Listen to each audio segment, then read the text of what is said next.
प्राण वायु से जीवित है। प्राण निकल गए तो व्यक्ति निकल गया। प्राण वायु से जीवित प्राणी इन प्राणों का प्राण पेड़ है। प्राण वायु से जीवित प्राणी इन प्राणों का प्राण पेड़ है। खुद को समर्पित करने वाले ईश्वर का अवतार पेड़ है।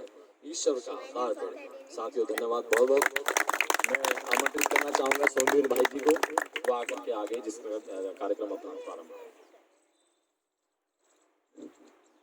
नमस्कार दोस्तों, आप सभी का यहाँ पर पधारने पर हार्दिक धन्यवाद। ये हमारी संस्था का जब स्थापना दिवस मनाने का कैसे मनाया जाए, ये डिस्कशन संस्था में चल रहा था। तो उस समय अलग अलग व्यू थे कि किसी पॉलिटिशियन को बुला लें, किसी और नेता को, और किसी को लीडर को बुला लें, और किसी को बुला लें। तो किसी ने एक हमारे में से किसी ने एक विचार दिया, क्यों ना हम उन बंदों को बुलाएं जो हमारे आसपास, ज़्यादा दूर तो और बहुत इंडिया में तो बहुत लोग काम कर रहे हैं, लेकिन जो हम बुला सकते हैं और जो हमारे आसपास जो लोग इन्वायरमेंट के फील्ड में काम कर रहे हैं, क्यों ना हम उन्हें बुलाएं और अपने भी हम शेयर करें और उनके भी विचार हम जानें, और कैसे कैसे उन लोगों ने अपने शुरुआती दौर में क्या क्या संघर्ष किए और कैसे कैसे लोगों को जोड़ा और क्या विचारधारा थी वो इस फील्ड में आए, वो डिस्कशन हो।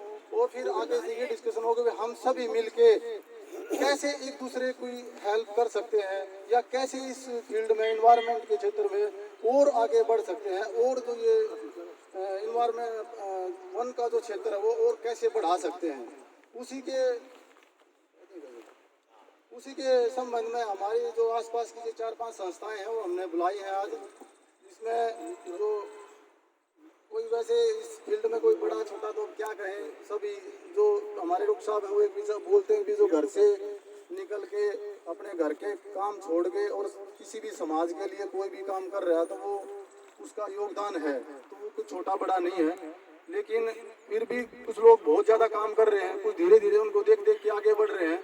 बहुत सारे लोग हैं, उनमें अपने देवेंद्र सुहा जी हैं, सोनीपत से आए हैं। हमने उनको स्पेशल एक बार पहले बुलाया था लेकिन टाइम नहीं था, लेकिन अभी रिक्वेस्ट की तो उन्होंने अपना बिजी शेड्यूल, बहुत बिजी रहते हैं बेचारे वो, अपने चंडीगढ़ पुलिस में जॉब भी करते हैं, और कभी सोनीपत जाएं तो उनकी जो नर्सरी है उनमें विजिट करके जरूर आए।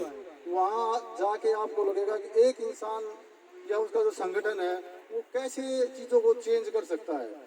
आप देखोगे वहाँ गवर्नमेंट की नर्सरी भी आपको नहीं मिलेगी उस लेवल की, वो पौधे हैं वहाँ पर। एक बार आपको इंटरनली जो आनंद की जो अनुभूति है वो वहाँ पर होती है। तो मैं चाहूँगा धीरे धीरे फिर सभी का साथ साथ ही बताते जाएंगे। अभी मैं देवेंद्र भाई को चाहूँगा कि एक बार आए और वो कुछ अपने विचार रखें।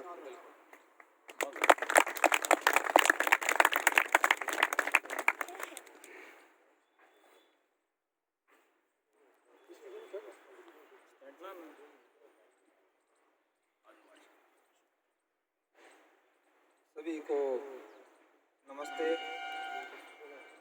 और जैसे कि काफ़ी लंबे समय से क्लीन एंड ग्रीन, जिसका नाम से ही स्पष्ट होता है कि भाई स्वच्छता और हरियाली, तो काफ़ी लंबे समय से संस्था के साथ जुड़ाव है।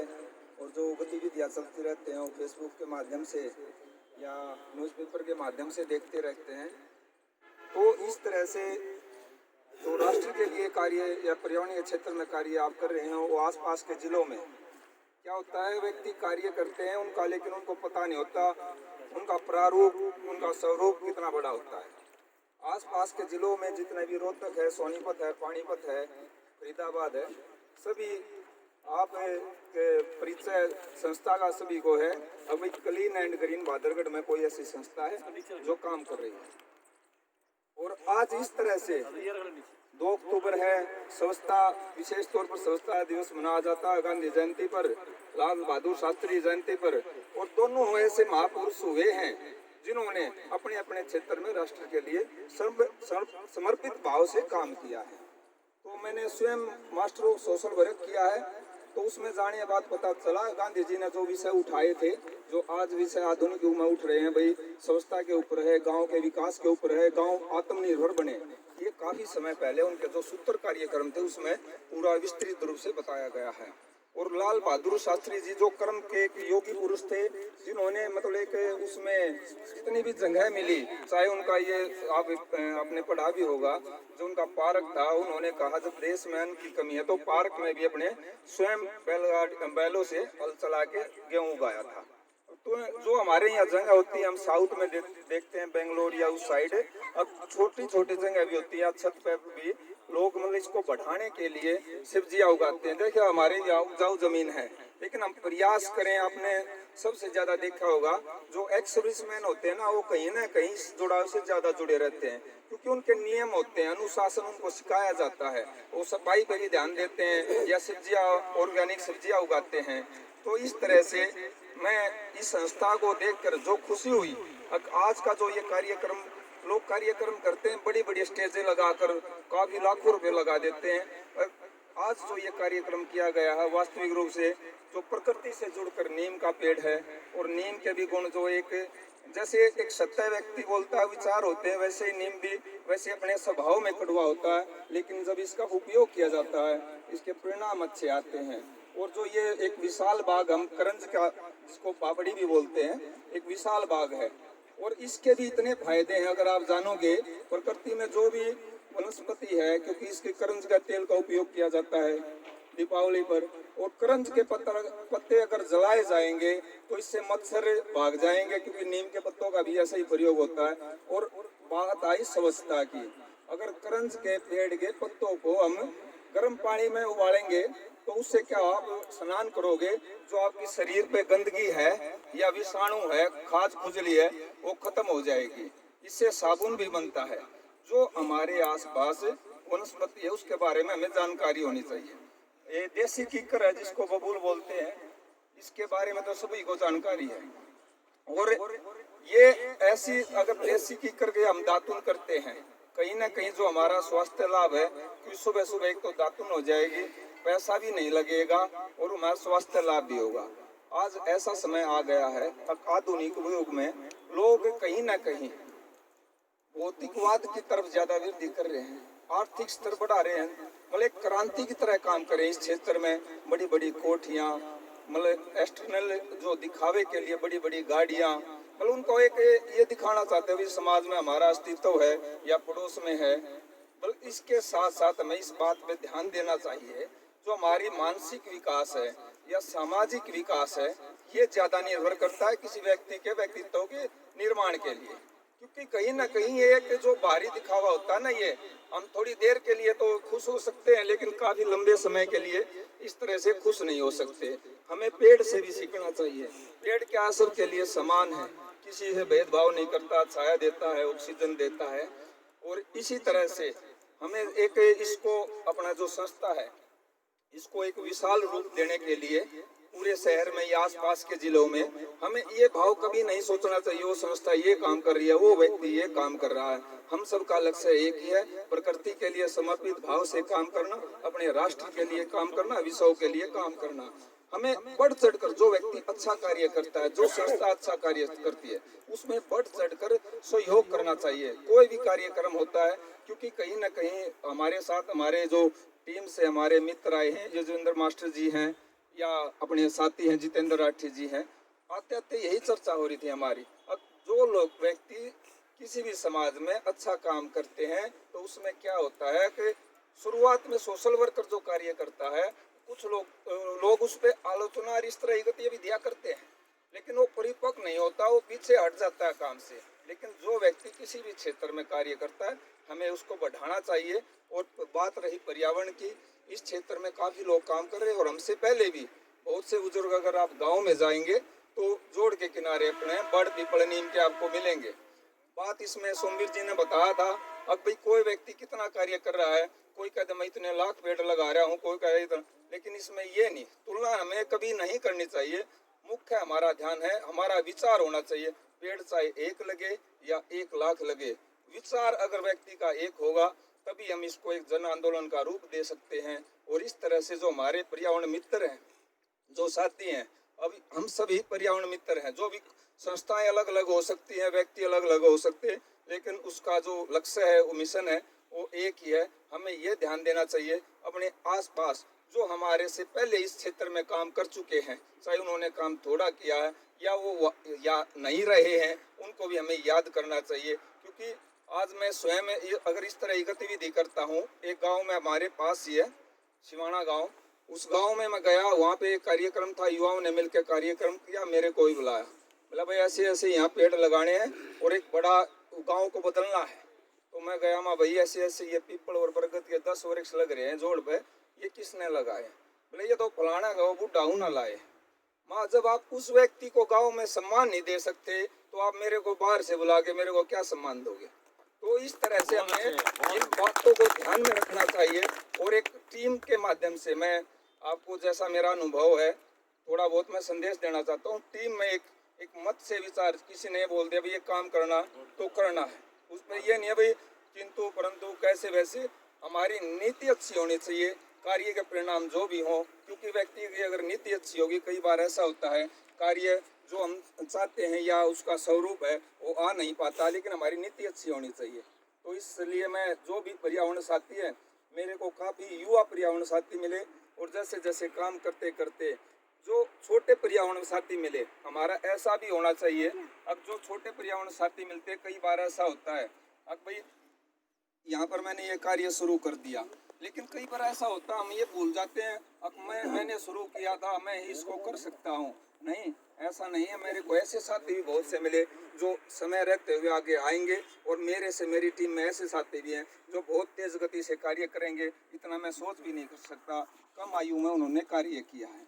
और इस तरह से पर्यावरण मित्रों के सहयोग से सोनीपत में एक नर्सरी बनाई है, और वहाँ पर हर सप्ताह रविवार को सेवा भाव से कार्य चलता है। उनको बांट रखा, भाई बरगद के ये 2000 पेड़ आपके हैं, आप इसको केयर करोगे, इसकी घास बांटोगे, पानी दोगे, आपकी जिम्मेवारी है। इस तरह से मतलब एक व्यवस्थित कार्यक्रम किया है, अब बांटा हुआ है, पूरे गांव-गांव में टीमें बनी हुई है। इसलिए हम भी आपके साथ हैं जहाँ भी आप कहोगे। अतः हमारा लक्ष्य एक ही है, बस प्रकृति हरी भरी हो और ये पौधारोपण अभियान एक जन आंदोलन का रूप ले। जय हिंद, जय भारत। बहुत अच्छा, धन्यवाद भाई देवेंद्र। मैं आप लोगों से सभी से रिक्वेस्ट करता हूँ भाई, जो भी सोनीपत के आसपास जाए, कभी आगे जाना हो और कहीं निकलना हो, सोनीपत जाए तो एक बार देवेंद्र भाई की नर्सरी में ज़रूर विजिट करके आए।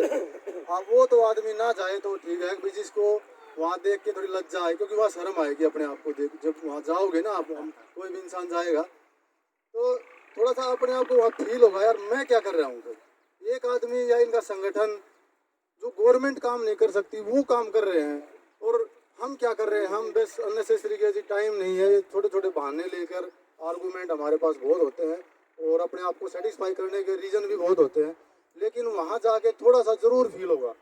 तो मेरी आप लोगों से सभी से रिक्वेस्ट है, जिसका भी जा टाइम लग, जो उस साइड जा रहा है ज़रूर विजिट करके आए। हमारे साथ जो एक नेक्स्ट संस्था आ रही है वो है अपना शिव शक्ति युवा संगठन, अपना मैं बूढ़ा बुद्धे से है वो। आप ये सारी चीज़ें मैं बताऊंगा तो थोड़ा सा अच्छा ना लगेगा, आप लोगों को भी थोड़ा लगेगा ये ऐसे ही बोल रहे होंगे, ठीक है, क्योंकि हम थोड़ा सा ना जो इन्वायरमेंट के इसमें लगा लो या कोई भी उस फील्ड में होता तो ज़्यादा कहीं नहीं जाती हमारे से ना, ज़्यादा किसी की बढ़ाई ही कहीं नहीं जाती। लेकिन ये जो संगठन है युवा संगठन, वहाँ आप जाओ, मैं बूढ़ा बोधा में हम पहले 3-4 बार विजिट करके आए हैं। इनका 13 एकड़ में 14 एकड़ में ज़मीन इन्होंने तैयार की है। वहाँ पर प्लांटेशन से लेकर स्टेडियम से लेकर उसकी 4 दीवारी से वायर से कर रखी है, और बहुत सारे काम वहाँ पर चल रहे हैं। आप देखोगे तो आपको अंदर से इंटरनली फीलिंग होगी, खुशी होगी। तो मैं ज़्यादा उनके बारे में मैं खुद ना बता के, भाई उनमें से कोई आए और वो बताए कुछ, है ना। आजा राकेश, आजा, आ जाओ कोई नहीं, ये तो सारे अपने जैसे ही हैं, यहाँ में कोई वो ऐसी बात है नहीं।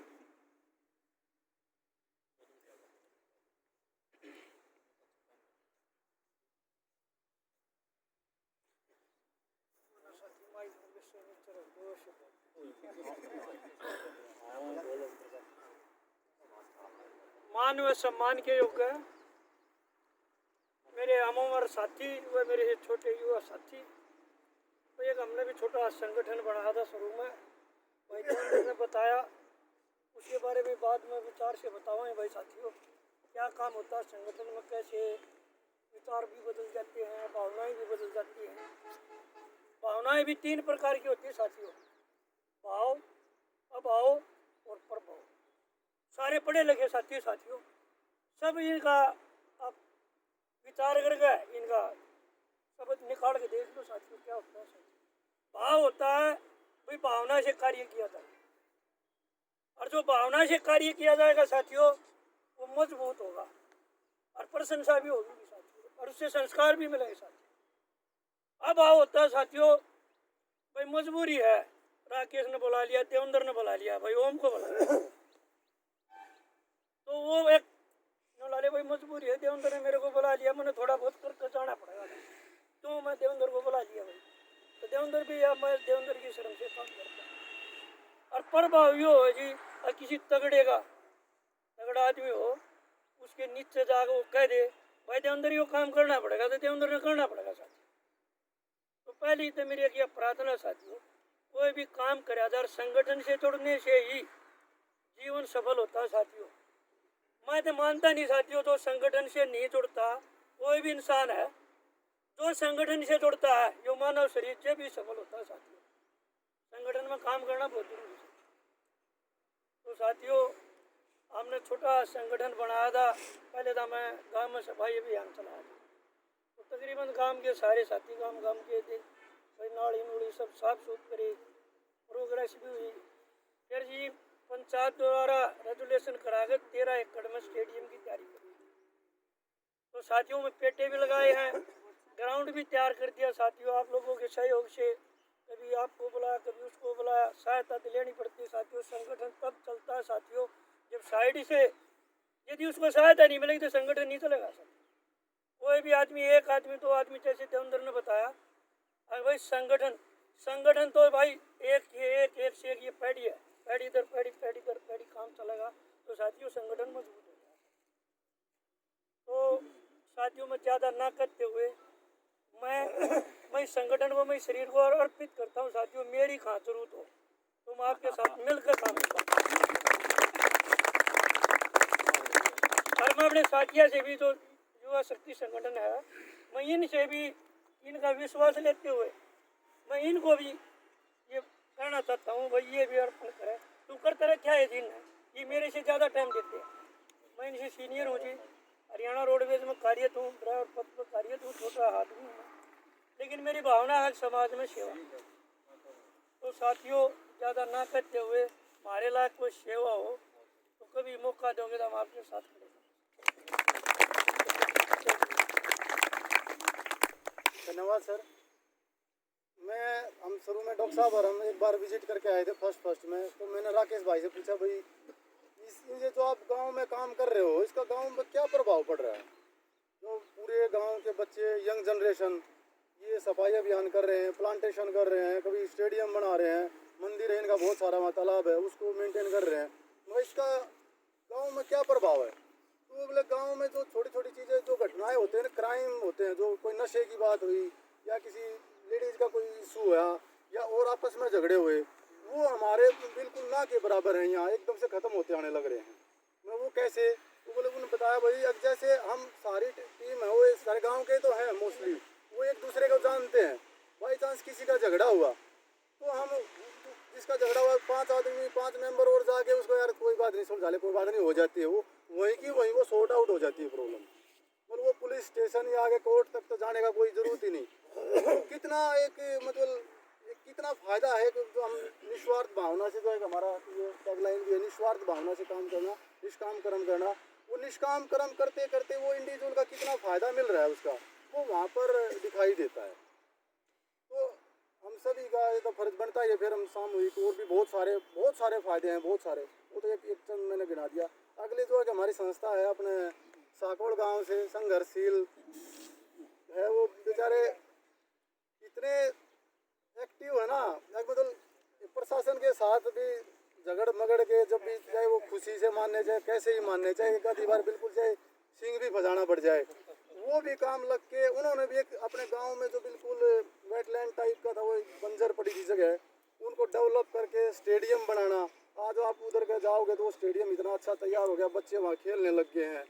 और बार बार मैं गांव में विजिट करके वाटर सेविंग का, सफाई का, डेंगू का और पॉलीथीन अभियान, वो एक युवा सोच है, नई नई कुछ न कुछ एक्टिविटी लेके आते रहते हैं वो, तो वो सारे इम्प्लीमेंट वहाँ गांव में करते हैं।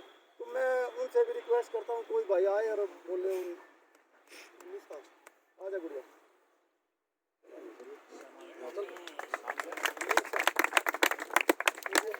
ये गुड़िया हर हर इनका अभियान में है ना। अच्छा ये शादी होगी ना गुड़िया आपकी? इनकी शादी हो रखी है, वो अपने मायके से भी आ जाती है कई बार, है ना। सब राम राम जी। एक तो मैं सबसे पहले जो हमारी ये संस्था क्लीन एंड ग्रीन, इनको हार्दिक बधाई इनकी वर्षगांठ पर संघर्षशील जन कल्याण समिति की तरफ से देती हूँ। और जो इन्होंने कार्य किए हैं पर्यावरण के लिए और वन्य जीव संरक्षण के लिए कार्य किए हैं, बहुत बड़ा योगदान है इनका। और इन्होंने हमारी जो समिति है हर समय मदद की है। जब भी हमें इनकी ज़रूरत पड़ी है ना, ये आगे आए हमारे कार्य में। और इनका जो योगदान है हमारे पूरे शहर को स्वच्छ रखने का, हमारे पर्यावरण को बहुत बड़ा योगदान है। बस मेरी एक छोटी सी अपील है कि इस कार्य में महिलाएं भी आगे आएं, क्योंकि महिलाओं का घर से निकलना भी ज़रूरी है। लेकिन मैं क्या पाती हूँ कि मैं अकेली खड़ी हूँ, ये मेरे को फील होता है। मैं अपने गांव की जो है अकेली महिला हूँ। मैं चाहती हूँ कि हमारे शहर की घर से महिलाएं निकलें और हमारे कार्यक्रम में भाग लें। और जो हमारी ये संस्था है क्लीन एंड ग्रीन और ये संघर्षशील जन कल्याण समिति, ये हमारे पर्यावरण के लिए इतना कुछ कर रही है, तो क्या हमें महिलाओं को आगे नहीं आना चाहिए? मैं आप सबकी राय जानना चाहती हूँ। तो पीछे क्यों है महिलाएं? ये जो हमारी महिलाएं बैठी हैं वो पीछे क्यों है, बताओ हमें। जब हम घर के सारे कार्यक्रम कर सकते हैं, सब कुछ कर सकते हैं, तो क्या ये जितने भी यहाँ पे पुरुष बैठे, क्या ये महिलाओं को आगे नहीं ला सकते? क्यों पीछे है महिलाएं? हमें पीछे नहीं रहना। जब हम हर एक कार्यक्रम में आगे बढ़ते हैं, तो क्या पर्यावरण के लिए या वन्य जीव संरक्षण के लिए आगे नहीं आ सकते? आ सकते हैं। हमें आगे आना चाहिए। ठीक है, ठीक है। यही है मेरा। अगर मैं निकल सकती हूँ छोटे बच्चे को लेके, तो और महिलाएं भी आ सकती हैं, बिल्कुल आ सकती हैं। और एक हमारे जो गांव में समस्या चली हुई है, तो मैं जितनी भी हमारी संस्थाएं बैठी हैं उनसे यही कहना चाहूँगी कि एक तालाब की समस्या हमारे गाँव में है। उस तालाब को ढक दिया गया है, जिससे पानी का स्तर नीचे चला गया। हमको सबको मिलकर उस तालाब को बचाना पड़ेगा। हम अपने उनसे लड़ रहे हैं, लेकिन फिर भी कहीं ना कहीं असफल हो रहे हैं। बस यही है कि जितनी भी संस्थाएं हमारे साथ एकजुट होकर उस तालाब को बचाने का कार्य करें। जब भी हमें ज़रूरत पड़े आप हमारे साथ खड़े हो, खड़े हमेशा रहे हो हमारे साथ।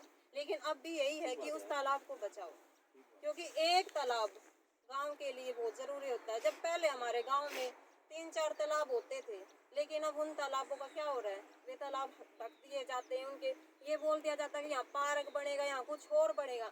क्या उस तालाब क्या होता है? उससे पानी का स्तर आसपास अच्छा रहता है। लेकिन अगर तालाब खत्म कर दिए जा रहे हैं, तो पानी का स्तर खत्म हो जाएगा।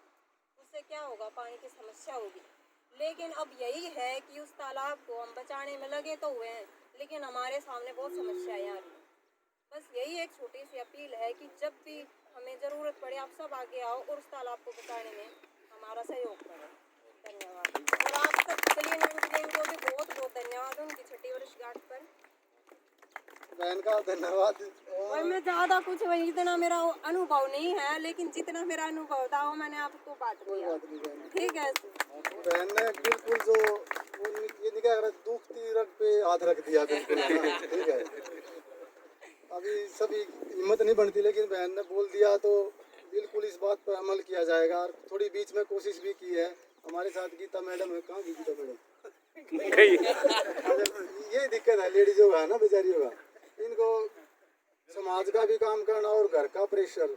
अब मैडम नहीं है, लेकिन मैं बता देता हूँ उनकी एक बात। मैडम गीता मैडम बहुत एक्टिव है भाई, बहुत एक्टिव। हमारे समाज का ये दुर्भाग्य ही रहा होगा शायद कि इसमें लेडीज की शक्ति का, है ना, हम इतना यूज कर नहीं पाए। ठीक है। जैसे झांसी की रानी है, शिवाजी की मदर है, और बहुत सारी लेडीज हैं, लेडीजों का एग्जाम्पल है।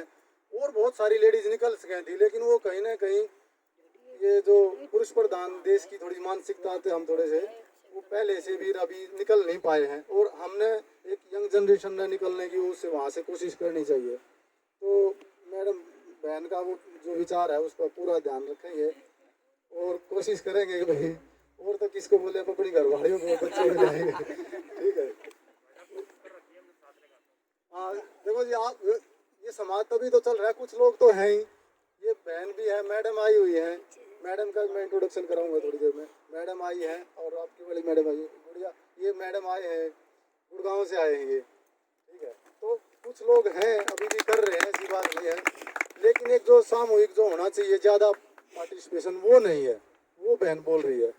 तो अपना जो नेक्स्ट जो संस्था आई हुई है RWA टिगरी गांव से, बहुत अच्छा काम कर रहे हैं। पीछे उनसे मिलने का अवसर मिला और उन भाइयों के विचार सुन के मतलब इतना आनंद आया, इतना अच्छा महसूस हुआ कि कई बार वहाँ के निकलते हैं तो कई बार बुरा हाल लगता था, यार ये क्या कर रहे हैं लोग, है ना यार, कितना वहाँ टिगरी बॉर्डर पर देखना बहुत गंदगी मिलती है, वो सीवर का पानी है वो, है ना, बहुत वो लगता है। लेकिन अभी थोड़ा सा विश्वास हो गया कि जैसे ये भाई साहब जैसी यंग टीम वहाँ काम कर रहे हैं, तो वो धीरे धीरे समस्याएं एकदम से सॉर्ट आउट नहीं होती, धीरे धीरे होती है, वो टाइम लगता है, तो वो हो जाएंगी धीरे धीरे। तो भाई से मैं रिक्वेस्ट करता हूँ कोई आगे बोलेंगे। आ जाओ यशपाल जी, आ जाओ।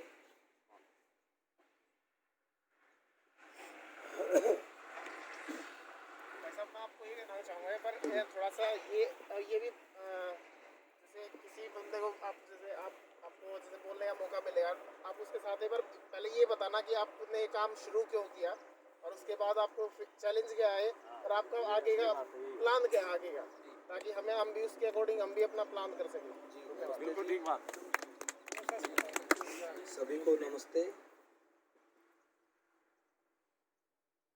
क्लीन एंड ग्रीन भाद्रगढ़ की जो संस्था है, ये बार बार सम्मान की पात्र है। और सच पूछो तो ये है कि भाई नवीन जी हैं हमारे बीच में, बिल्कुल चुपचाप बैठे हैं, जैसे देवेंद्र जी के विचार सुने और सोमवीर जी से हमने बुलाया, समय लिया, उससे भी कुछ बहुत सारा सीखने को मिला। अब सच्चाई तो ये है कि जरूरत ज्यादा है, जरूरत के अभाव में हमें लोगों को जोड़ना पड़ रहा है, एकत्रित करना पड़ रहा है, बार बार बुलाना पड़ रहा है, उन लोगों से मिलना पड़ रहा है।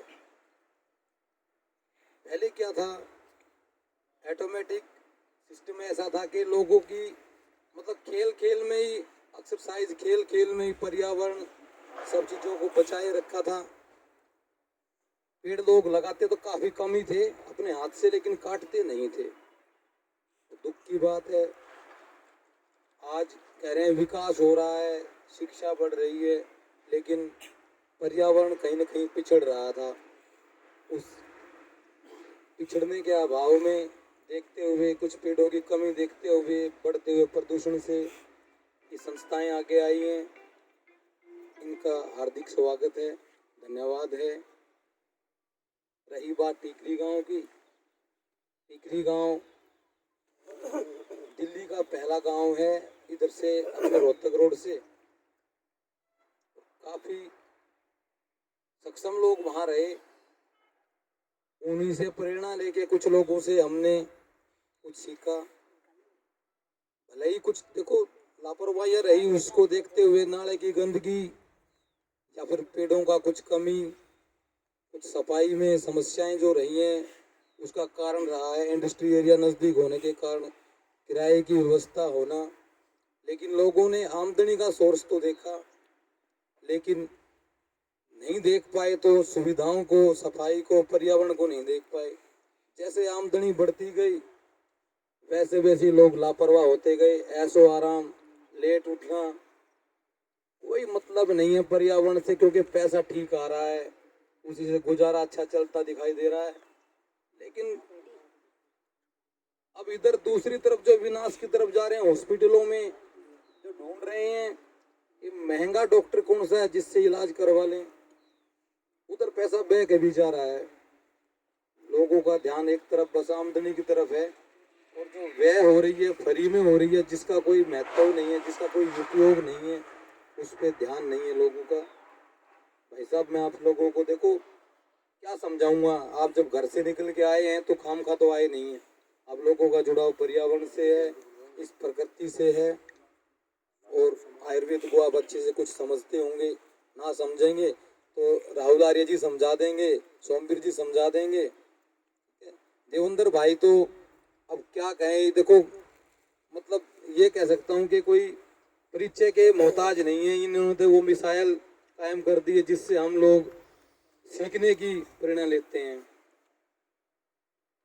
तो ये जो हॉस्पिटलों में जो भीड़ है ये बीमार लोगों की नहीं है, मेरा अपना अनुभव है। कहीं न कहीं लोग लापरवाह हैं, मिलावटी खाना खाते हैं और मतलब ही नहीं है, पर्यावरण से नजदीक छू के भी नहीं निकलते हैं वो लोग।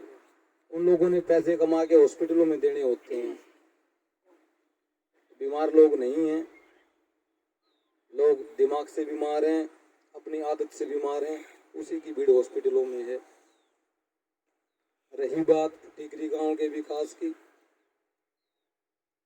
हम ही करेंगे। हम का मतलब है मैं नहीं होता, हम का मतलब एक तो अपने आप को जोड़ दो, एक लोगों को प्रेरणा दे दो, जिससे लोग आगे बढ़ के थोड़ा सा अपना स्वार्थ छोड़ के उस गौणिक सुख को, उस पैसे को छोड़ के, कमाने की नीयत को छोड़ के आगे आए, पर्यावरण को संभालें, भाई स्वच्छता का ध्यान रखें। हमारी शुरुआत 2016 में, उससे पहले भी दर्द रहा दिमाग में, इसीलिए थोड़ा सा हमें भी इच्छा हुई कि भाई हम कुछ करें। करीबन 2014 में 15 में नवीन जी हमारे काफ़ी करीबी हैं, अच्छे रिश्ते हैं हमारे इनसे, दोस्ती अच्छी है, रिश्तेदारी में भी लगते हैं थोड़े से। इनके पास मेरा भादौड़ में आना हुआ, इनकी दुकान पे इनका ऑप्टिकल का जो काम है वहाँ मैंने देखा इन्होंने करीबन 5-6 साल पहले योजना बनाई, क्लीन एंड ग्रीन के लिए एक संस्था बनाई, और उनका इन्होंने परिचय दिया तो उससे सीखने को मिला, कुछ समझ में आई कि भाई जब एक शहर में रहने वाले आदमी पर्यावरण को और स्वच्छता का ध्यान रख सकते हैं तो गांव में रह के हम क्यों नहीं कर सकते। और 2016 में हमने 4 लड़कों ने, मेरे से जूनियर लड़कों ने घर से बुलाया, जी पार्क की व्यवस्था खराब है, इसमें सीटें लाइटें हो जाएं तो कैसा रहे। मैंने कहा जी अच्छा है। चले गए एमसीडी ऑफिस में, जो कि हमारा बिरला में स्थित है। अब वहाँ से कुछ ना मिलने पर वापिस आए। मतलब ये डिपार्टमेंटली कोई काम नहीं करते। देखो जी, आपकी एकजुटता, आपका संघर्ष ही कुछ कर सकता है। आप ये सोचो कि डिपार्टमेंट कोई काम करेंगे, फॉरेस्ट कोई काम करेगा, डिपार्टमेंट कोई काम नहीं करेगा। आपकी जरूरत है, आप करोगे। 2016 में हमने धक्के खाए खूब प्रशासन में, जैसे एमसीडी में भी गए, काउंसलर एमएलए से भी मिले, और भाई इधर बिजली विभाग में भी मिले, कोई रिस्पॉन्स नहीं है। खुद ही शुरू किया, लोगों से हाथ जोड़ के चंदा मांगा, अपने घर से लगाए, शरीर से। एक छोटा सा 1 एकड़ जमीन का टिकरी गांव के बीच में हमने एक पार्क तैयार किया। 100 ट्रॉली मिट्टी लेके आए, तालाब की छटाई करके, और उसमें करीबन 2000 पेड़ हमने लगाए। वहाँ से हमारी शुरुआत हुई। उसके बाद करीबन 12 एकड़ ज़मीन में आज टिकरी गांव में पार्क बन चुके हैं। एक होड़ लगी, इधर से यशपाल ने किया तो दूसरी तरफ ने किसी और मोनू फौजी ने कर दिया। देखो, अगर आप एक एक दीपक भी जलाएंगे तो मशाल बन जाएगी। आप शुरुआत नहीं करेंगे तो कोई कार्य नहीं होगा। आज इस वर्ष कोरोना के समय में मेरे साथी आए हुए हैं, ललित जी, वचन जी, और टीम में करीबन 20 से 25 आदमी तो बहुत ज़्यादा मजबूती से हैं, और 300 मेंबर हमारी टीम के हैं, जिसमें कोरोना से बचाव के लिए इस बीमारी महामारी के समय में गांव को लॉकडाउन में बिल्कुल बंद करके हर आदमी को सही व्यवहार में निकलने और रहने के हिसाब से उन लोगों को प्रेरणा दी। उसी के आधार पे गांव ने मुझे RWA का प्रेसिडेंट चुना और कहा जी जिम्मेदारी एक जिम्मेदार आदमी के कंधे पे ही होनी चाहिए जो कि संभाल सके। मैं आज टिकरी गांव का सेवक हूं और हमने इस सेवा भाव के समय में जो अब की बार कार्यक्रम रखा उसमें कुछ पैसे का अभाव भी था, फिर भी हमने विचार किया कि हम कुछ करेंगे जरूर। बारिश का समय आया, हमने 1000 पेड़ों की लक्ष्य रखा कि 1000 पेड़ जरूर लगाएंगे, जेब से लगाएंगे, कोई आदमी पैसे नहीं देगा तो कोई बड़ी बात नहीं है। और हमने थोड़ा सा आप लोगों के सहयोग से 5000 वृक्ष रोपण किए। मुझे लग रहा है अगर कोई कोशिश करता है मतलब रिजल्ट अच्छे ही आएंगे, आप जीतेंगे। हमने इस वर्ष 5000 पेड़ लगाते हुए जो लक्ष्य पूरा किया उस पे हमने 1 लाख वृक्ष लगाने की योजना बनाई है टिकरी गांव में, जो कि अगले 2 से 3 साल में पूरा करने की इच्छा रखते हैं। अगर आप लोगों का सहयोग रहा, आप लोगों ने ऐसे ही अच्छे अच्छे कार्यक्रम रखे तो मुझे लग रहा है हमें इतना बल मिलेगा कि हम जरूर करेंगे। कोई घुमाव फिराव नहीं, कोई नेतागिरी नहीं। भाई साहब आप लोगों के सामने तो मुझे लग रहा है हम लाइन में पीछे ही हैं, लेकिन उस होड़ में भागने का, दौड़ने का सामर्थ्य रखते हैं, कोशिश रखते हैं कि हम आप लोगों से आगे निकलेंगे पर्यावरण में बचाने के लिए। इसी के साथ विराम देता हूँ अपनी। धन्यवाद। बहुत बहुत महत्वपूर्ण विचार हमारे सामने आ रहे हैं और जो लोग यहाँ पर वक्ता बोल के जा रहे हैं वो ये अंदाज जरूर लगाएं कि हमें आप लोगों से कितनी ज्यादा प्रेरणा मिल रही है। हमारी जो बैटरी लो हो चुकी थी, आप लोगों ने उसको फिर से चार्ज करने का काम किया आज, बहुत अच्छी बात है। भाई यशपाल और उनकी टीम का बहुत बहुत धन्यवाद। और ये बहुत एक्टिवली काम कर रहे हैं और वो वहाँ पर जैसे कुछ एरिया में तो थोड़ी सी हो सके कम, वो ज़रूरत किसकी कितनी ज़्यादा है उसकी हम थोड़ी कैटेगराइज कर सकते हैं, लेकिन वहाँ टिकरी वाले एरिया में बहुत ज़्यादा ज़रूरत है क्योंकि वहाँ बाहर से जो लेबर पार्टी है वो बहुत ज़्यादा रह रही है, वो गंदगी होने के चांस वहाँ ज़्यादा हैं और वहाँ पर ऐसे संगठन का उठना और काम करना वो बहुत ज़रूरी था। और भाई का हम हर वक्त आप लोगों के साथ हैं, जब भी कभी मौका लगेगा आप लोगों के साथ जरूर पार्टिसिपेट करो। आपने जो बहन ने जो बात कही थी कि लेडीज़ों को आगे आना चाहिए, तो उसी में मैडम है, आशा मैडम प्रिंसिपल हैं यहाँ पर बीएड कॉलेज की गर्ल्स की, वो अपने बच्चों के साथ कभी न कहीं कोई आयुर्वेदिक पौधे, कभी वैसे पौधे और बहुत सारी सफाई की एक्टिविटी चलती रहती है। हाँ, यहाँ भी 1-2 बार इन्होंने यहाँ भी अभियान किया है। तो मैडम के बहुत एक बार आए, मैडम बताए अपने भी।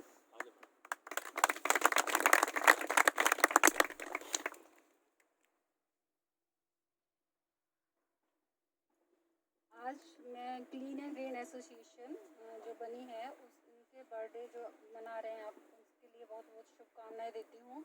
और ये बहुत खुशी की बात है कि बहादुरगढ़ जैसे शहर में आपने ये इनिशिएटिव लिया और आप इसके लिए काम कर रहे हैं।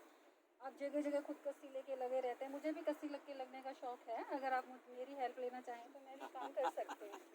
और जैसा ये कहा इन्होंने कि मैं महिला कभी अकेले नहीं होती, क्योंकि वो सृष्टि का निर्माण कर रही है, वो अकेली कैसे हो सकती है। महिला के साथ तो अपने आप ही सब जुड़े हुए हैं, तो हमें कभी भी अपने आप को अकेला नहीं मानना है। मैं पर्सनल एक्सपीरियंस बता देती हूँ कि कैसे हम अकेला नहीं मान सकते हैं। मेरी मैरिज मैं इंग्लिश में कर रही थी डिपार्टमेंट कुरुक्षेत्र से, तो मेरी मैरिज हो गई थी गांव में और उसके बाद मैंने अपनी पढ़ाई कंटिन्यू रखी। और उस दौरान जैसे महिला के लिए सोचती मैं कि गांव में मैरिज हो गई, कैसे मैं मैनेज करूंगी।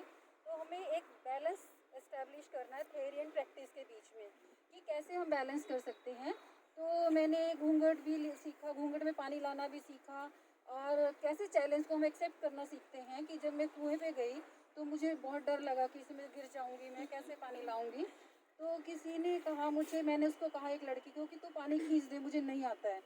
तो उसने इतना गंदी लैंग्वेज में बोला कि तेरी माँ की फूटी हुई तुझे गांव में शादी कर दी तेरी।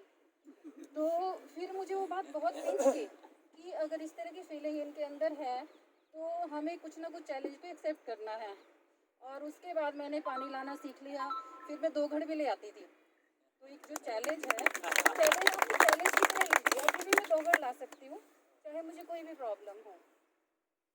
उसके बाद हम शहर में आ गए और फिर 12 साल तक मैं हाउसवाइफ रही। 12 साल तक मैं घर से बिल्कुल बाहर नहीं निकली, ना ही मैंने कोई ट्यूशन पढ़ाया, ना किसी को कंसल्ट किया, सिर्फ प्लांट्स का काम बहुत ज़्यादा किया। 89 में हमने सेक्टर 6 में मकान बना लिया था और 89 में मेरे जो पहले प्लांट्स हैं बोतल बांध के, आपने देखे होंगे मेन रोड पे जाते हुए, बोतल प्लांट्स जो बोतल प्लांट हैं वो सारे के सारे प्लांट धीरे धीरे लगते चले गए।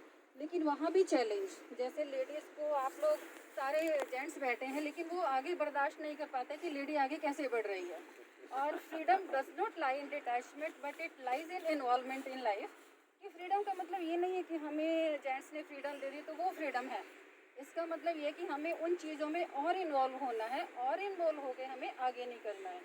तो 12 साल तक जब घर रही तो मैं प्लांट्स लगाती थी, तो आसपास के जो नए नए घर बनते चले गए उन्होंने बोला कि ये तो बावली हो रही, सारा दिन इसमें लगी रहती है, इसको वहम है।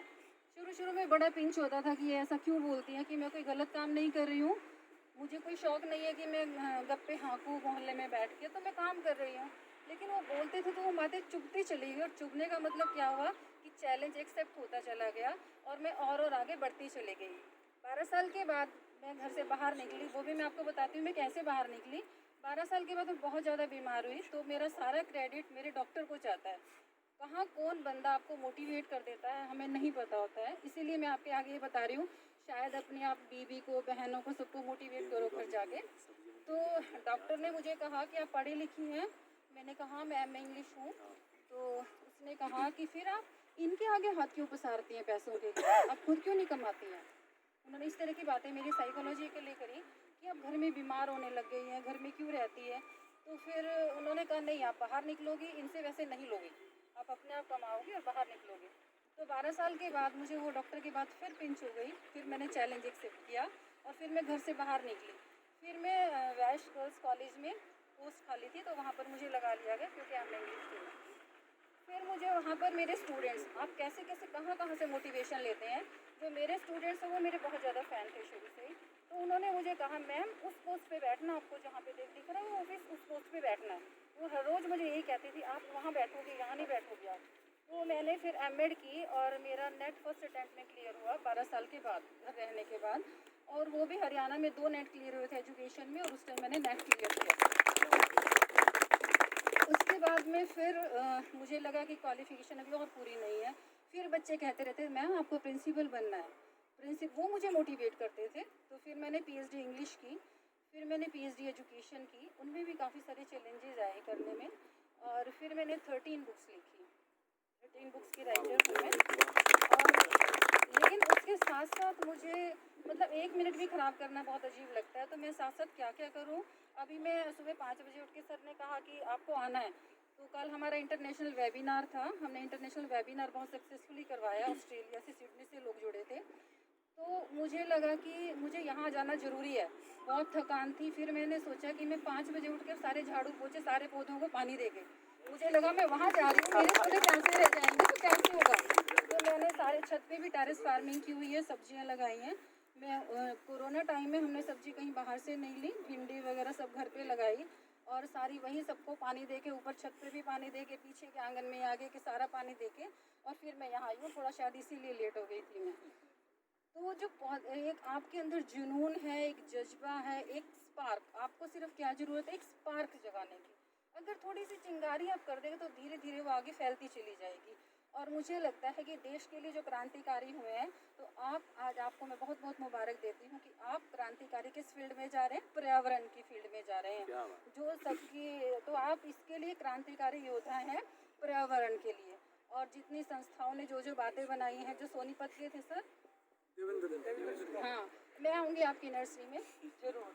मुझे एड्रेस दे देना। और मैं कुरुक्षेत्र से बिलोंग करती हूँ, तो मैं जितने रास्ते में जाते हैं ना लोग होटल में यहाँ चाय पी, लेकिन मैं नर्सरी की विज़िट करती हूँ, जाके देखती हूँ कि इस नर्सरी में क्या नई चीज़ है, क्या नई चीज़ है। और बाहर शॉपिंग भी करने जाते हैं तो लेडीज़ खुश होती है ना कि सूट दिलवा दिया, साड़ी दिलवा दी, लेकिन मैं जब खुश होती हूँ मुझे 1-2 पौधे दिलवा देते हैं मेरे हस्बैंड। और इसलिए मैंने शायद सारे एक्सपीरियंसेस शेयर कर दिए हैं।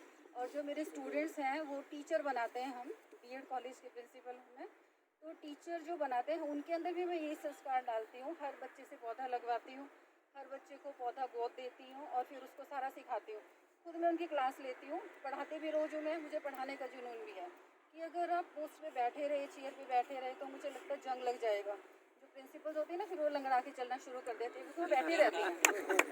तो और जितना भी ऑफिस में भी मुझे टाइम मिलता है तो मैं अपने पौधों के साथ बिताती हूँ। और मैं अपने पौधों के साथ ऐसे मिलती हूँ जैसे कोई मेरे बहुत बिछड़े हुए प्रेमी मिल रहे हैं मुझसे, क्योंकि I am lover of my plants. और उनको मैं बहुत प्यार करती हूँ। जैसे मैं जब भी बीमार होती हूँ, मैं काफ़ी बीमार भी रही हूँ, लेकिन मेरे मोटिवेशन सारे मेरे पौधे ही रहे हैं। जितनी बार मैं बीमार हुई हूँ तो उतनी बार वो मेरे लिए रोए हैं। मुझे ऐसा लगता है इनको दर्द हो रहा है, ये दुखी है मुझे देख के, तो फिर मैं उनके पास जाके खुश हो जाती हूँ। ऑपरेशन जितनी बार हुआ तो फिर मैं अपने पौधों के पास जाके बैठती हूँ, उनसे री एनर्जाइज होती हूँ, वो मुझे एनर्जी देते हैं। तो मेरी आपसे एक यही अपील है कि आप उनके साथ इमोशनली जुड़ें। जब आप इमोशनली जुड़ेंगे तो आपको भगवान इसी में मिल जाएगा। आपको मंदिर, मस्जिद, गुरुद्वारा कहीं जाने की ज़रूरत नहीं है। आपको लगेगा इसमें कृष्ण जी बैठे हैं, इसमें ये भगवान जी बैठे हैं, जिसको आप मानते हैं। तो आपका इमोशनली अटैच होना ज़रूरी है। और दूसरा, जो बच्चे हैं आपके, आप संस्कार वहीं से डालें उनके अंदर। ऐसा नहीं कि अब इतने बड़े हो गए तब हम आपको बताएं। छोटे छोटे बच्चे हैं, जैसे लॉकडाउन था अभी, तो जितने मेरे कप वप टूटे हुए थे सारे के सारे मैंने सब में प्लांट्स लगा दिए। कोई भी मेरा कप टूटा हुआ बच्चा नहीं है। और आप अगर तो मैं आपको वर्चुअल विजिट करवा सकती हूँ, क्योंकि इस टाइम पॉसिबल नहीं आपको घर इनवाइट करना कोरोना के टाइम में। तो मैंने किचन में सेंसेवेरिया प्लांट है, आप एयर फ्रेशनर बाहर से लाते हैं तो आप क्यों नहीं प्लांट्स लगाएं। सेंसेवेरिया है, स्नेक प्लांट है, एरिका पाम है और डफिनविकिया है। तो ये प्लांट्स आप अंदर लगाएं। अंदर लगा के तो वो सारा ऑक्सीजन सर्कुलेट होगी, कार्बन से अब्जॉर्ब करते हैं और ऑक्सीजन को छोड़ते हैं।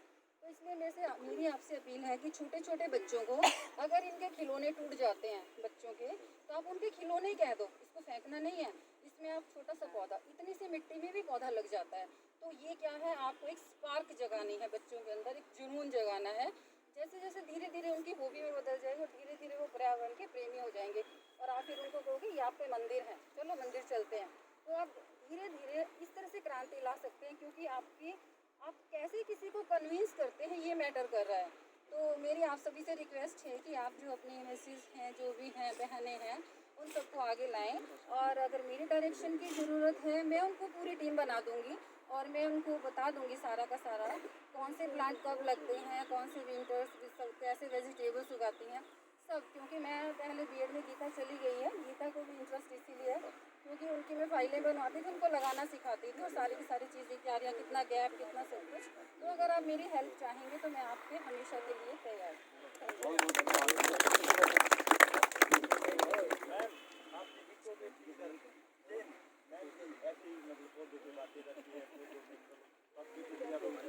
मैडम भी हमारे पास बैठी हैं, वो हमारे साथ डायरेक्ट जुड़ी हुई भी हैं। और इनके कभी घर में जाना, मैडम बैठे हैं, सर बैठे हैं, तो घर में जाना, घर में कोई जगह नहीं मिलेगी आपको जहाँ प्लांट ना हो, वो ज़बरदस्ती। और मैडम ने बोला भाई मेरे को कस्सी के लिए बुलाओगे तो मैं कस्सी भी जला दूंगी। मैडम से हम रिक्वेस्ट करते हैं कि मैडम कस्सी चलाने के लिए तो ये युवा बहुत हैं, आपकी हमने सोच की ज़रूरत है। आप एक ऐसी प्रोफेशन में हो और जहाँ पर आप नई एक नर्सरी, जैसे भाई देवेंद्र प्लांट की नर्सरी तैयार कर रहे हैं, ऐसे आप एक नई टीम की नर्सरी तैयार करो, वहाँ पर कर भी रहे हो और तरीके तैयार करो। क्योंकि पिछले 4-5 साल में जो हम भी इस फील्ड में लग रहे हैं तो सिर्फ यही एक्सपीरियंस हमें हुआ। अभी आपने जो भी आप सोसाइटी में, अपने समाज में चेंज करना चाहते हो तो वो आप ऐसे घूमते रहो, इतना ज़्यादा असर आएगा नहीं। लेकिन जब आप उन चीज़ों को बच्चों में इम्प्लीमेंट करना शुरू कर दोगे तो वो चेंज अगली जनरेशन में आपको अच्छा दिखेगा। टीचर है ना, वो अपने आप सर्कुलेट कर देंगे। बिल्कुल बिल्कुल, बहुत अच्छा। तो अपने बच्चों को, हम अपने बच्चों को मोटिवेट करें और जहाँ भी अपने जितने संस्था वाले हैं, जितना भी हो सके स्कूल में प्रोग्राम कंडक्ट कराने की कोशिश करें। भाई स्कूलों में जाए, हम बच्चों को वहाँ मोटिवेट करें, क्योंकि बच्चे जब सुनेंगे, समझेंगे, जानेंगे तो वो एक नई जनरेशन तैयार होगी और वो अच्छा रिजल्ट होगा उसका। अभी जो इन्वायरमेंट से जुड़ने के बाद एक फायदा होता है, देखो आपके अंदर धैर्य जो है ना, धैर्य वो बढ़ जाता है। अभी ज़्यादा लोग उठ के जाने नहीं लगा। नहीं तो कई बार क्या होता है, अभी भाई जाना, मैं तो बिजी हूँ भाई, अभी 5 मिनट का ये है, वो ऐसे चलता रहता है ना। थोड़ा सा बोलना भी गया है भाई, देखो कोई जाएगा नहीं, अपना फ्री हो गया है यहाँ काम सारे। और इमरजेंसी लगी रहती है, एक्सेप्ट किसी को भाई कोई ज़्यादा बड़ी इमरजेंसी ना हो तो चला जाए, वो अलग बात है। नहीं तो ये इतना अच्छा माहौल है, इतना अच्छी बातें हमें सुनने को मिले कि जैसे मैडम ने बोला कि पता नहीं किसकी बात, किसका एक शब्द आपके दिमाग में क्या स्ट्राइक कर जाए, कितना बड़ा वो आगे आने वाले टाइम में देश को कितना चेंज कर दे। तो आप लगे सुनते रहे। अभी 2-3 वक्त और अभी प्रदीप है, क्लीन एंड ग्रीन एसोसिएशन के बारे में थोड़ा सा आपको ब्रीफ में बताएगा। बैठा रहता है, फोन दे देना। थैंक यू भाई साहब। नहीं कोई जल्दी तो नहीं है ना भाई, किसी ने कोई इमरजेंसी तो नहीं है ना? थोड़ा सा भाई थोड़ा सा आगे ना, जो धूप आ गई वैसे टेंट लगवाया नहीं था, इसीलिए थोड़ा सा इधर सा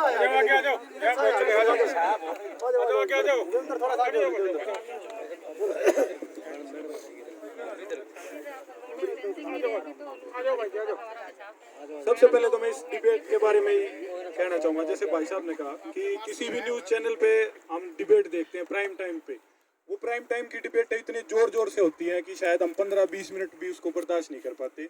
और इस डिबेट में मुझे नहीं लगता कि किसी का ध्यान भी इधर उधर था, सबको कुछ सीखने को मिल रहा था। ये जो छोटी जनरेशन हमारे साथ में बैठी है ना, जो आज हम बोल रहे हैं, ये उस जनरेशन तक हम लोग पास कर रहे हैं। और इस तरह की डिबेट्स में अगर ये बच्चे हिस्सा लेंगे, जैसे मैडम ने बोल रही है कि भाई स्टूडेंट्स के साथ में और भी जितने भी हम लोग बैठे हैं, कहीं ना कहीं अपने बच्चों से इंटरेक्ट करते हैं, हमारे बच्चे हैं, हमारी वाइफ हैं, किसी न किसी जो ऑफिस में जॉब करते हैं, तो हम लोग जाके अगर वहाँ थोड़ा भी ये मैसेज पास करते हैं तो एक बहुत बड़ा मैसेज बन जाता है। तो बिल्कुल ब्रीफ में मैं क्लीन एंड ग्रीन के बारे में बताऊंगा। जैसे एक भाई ने कहा था कि कैसे शुरुआत हुई, क्या क्या किया और क्या आगे फ्यूचर है। 2015 की बात है, जब सोमवीर भाई साहब अपने परिवार के साथ में सिर्फ तिलियार लेक पे घूमने के लिए गए हुए थे। वहाँ से एक विचारधारा पैदा हुई थी कि भाई क्यों नहीं, उसी टाइम एक सफाई का मुद्दा भी उठा था कि भाई हम क्यों नहीं सफाई करें। तो ये 3-4 लोग थे, उन्होंने वहाँ पे तिलियार झील पे थोड़ी सी सफाई करी। फिर उसके बाद शहर में आए, भाई साहब की पोस्टिंग BSF में इंस्पेक्टर हैं, तो यहाँ पे हुई थी भाई कुछ टाइम के लिए दिल्ली में पोस्टिंग हो, तो वही हमारे शहर के लिए जो है ना वो एक वरदान साबित हुआ। तो फिर हम 3-4 लोग अगले वीक, संडे था, संडे को हम लोग यहाँ पार्क में आए थे। सिर्फ 4 जने थे हम लोग, 4 से 5 लोग, हमारे साथ 2 फीमेल्स थी। और हमने बस एक नॉर्मल सी यूँ थोड़ी सी सफाई की। तो वहाँ जब सफाई कर रहे थे ना, तो जैसे बताया कि भाई संगठन में ताकत होती है, तो वो अच्छा काम हम कर रहे थे। तो 4-5 लोग अपने आप ही आके हमसे पूछने लगे, भाई आप लोग ऐसा क्यों कर रहे हो यार, मतलब हमने ग्लव्स पहन रखे थे और आप लोग ऐसा क्यों कर रहे हो, मतलब ये क्यों सुबह आप लोग ये क्यों पत्ते उठा रहे हो, क्यों ये पॉलीथीन चुग रहे हो। तो फिर हमने जैसे उनको बताया, तो वहाँ से वो लोग जुड़े, तो एकदम से यूँ ताकत सी महसूस हुई कि यार लोग तो जो है ना अच्छे काम को रिकॉग्नाइज करते हैं और तारीफ करते हैं। तो सबको तारीफ अच्छी लगती है, हमें भी लगी। फिर धीरे धीरे हमने 5-7 और पार्कों को चुना, वहाँ 5-7 और पार्क चुने, तो वहाँ से 1-1, 2-2 और मेंबर जुड़ते चले गए। फिर और ताकत महसूस हुई, फिर और दूसरे पार्कों को चुना। तो ऐसे करके 20-25 की एक टीम बन गई बहुत कम टाइम में, मतलब 15-20 दिन के अंदर ये एक टीम बन गई थी। फिर सबसे बड़ा जो एक चेंज आया वो सब्जी मंडी के अंदर हमने प्रोग्राम किया। बिल्कुल कोई प्लान नहीं था, कुछ भी नहीं था कि भाई सब्जी मंडी को साफ करेंगे, और वो शुरू दिन से टारगेट रहा था और वो आज तक हमसे अचीव भी नहीं हो रहा। तो सब्जी मंडी के अंदर जब हम गए, वहाँ सफाई करी, बहुत ज़्यादा मेहनत लगी, लेकिन वहाँ से उस मेहनत को रिकॉग्नाइज किया मीडिया ने। वहाँ से उस जब न्यूज़पेपर में छपा, तब सारे शहर में एक चर्चा का विषय बना कि भाई सब्जी मंडी को साफ होना चाहिए। अब वो जब सब्जी मंडी का एक चर्चा बना, तो फिर हम लोग भी पीछे हटने वाले नहीं थे। फिर हमारे साथ और भी मेंबर जुड़े। फिर एक, आपने कभी किसी ने भी नोटिस किया हो, सेक्टर 6 की 3 नंबर पुलिया होती थी, जहाँ पे 3 फीट तक का कचरा होता था।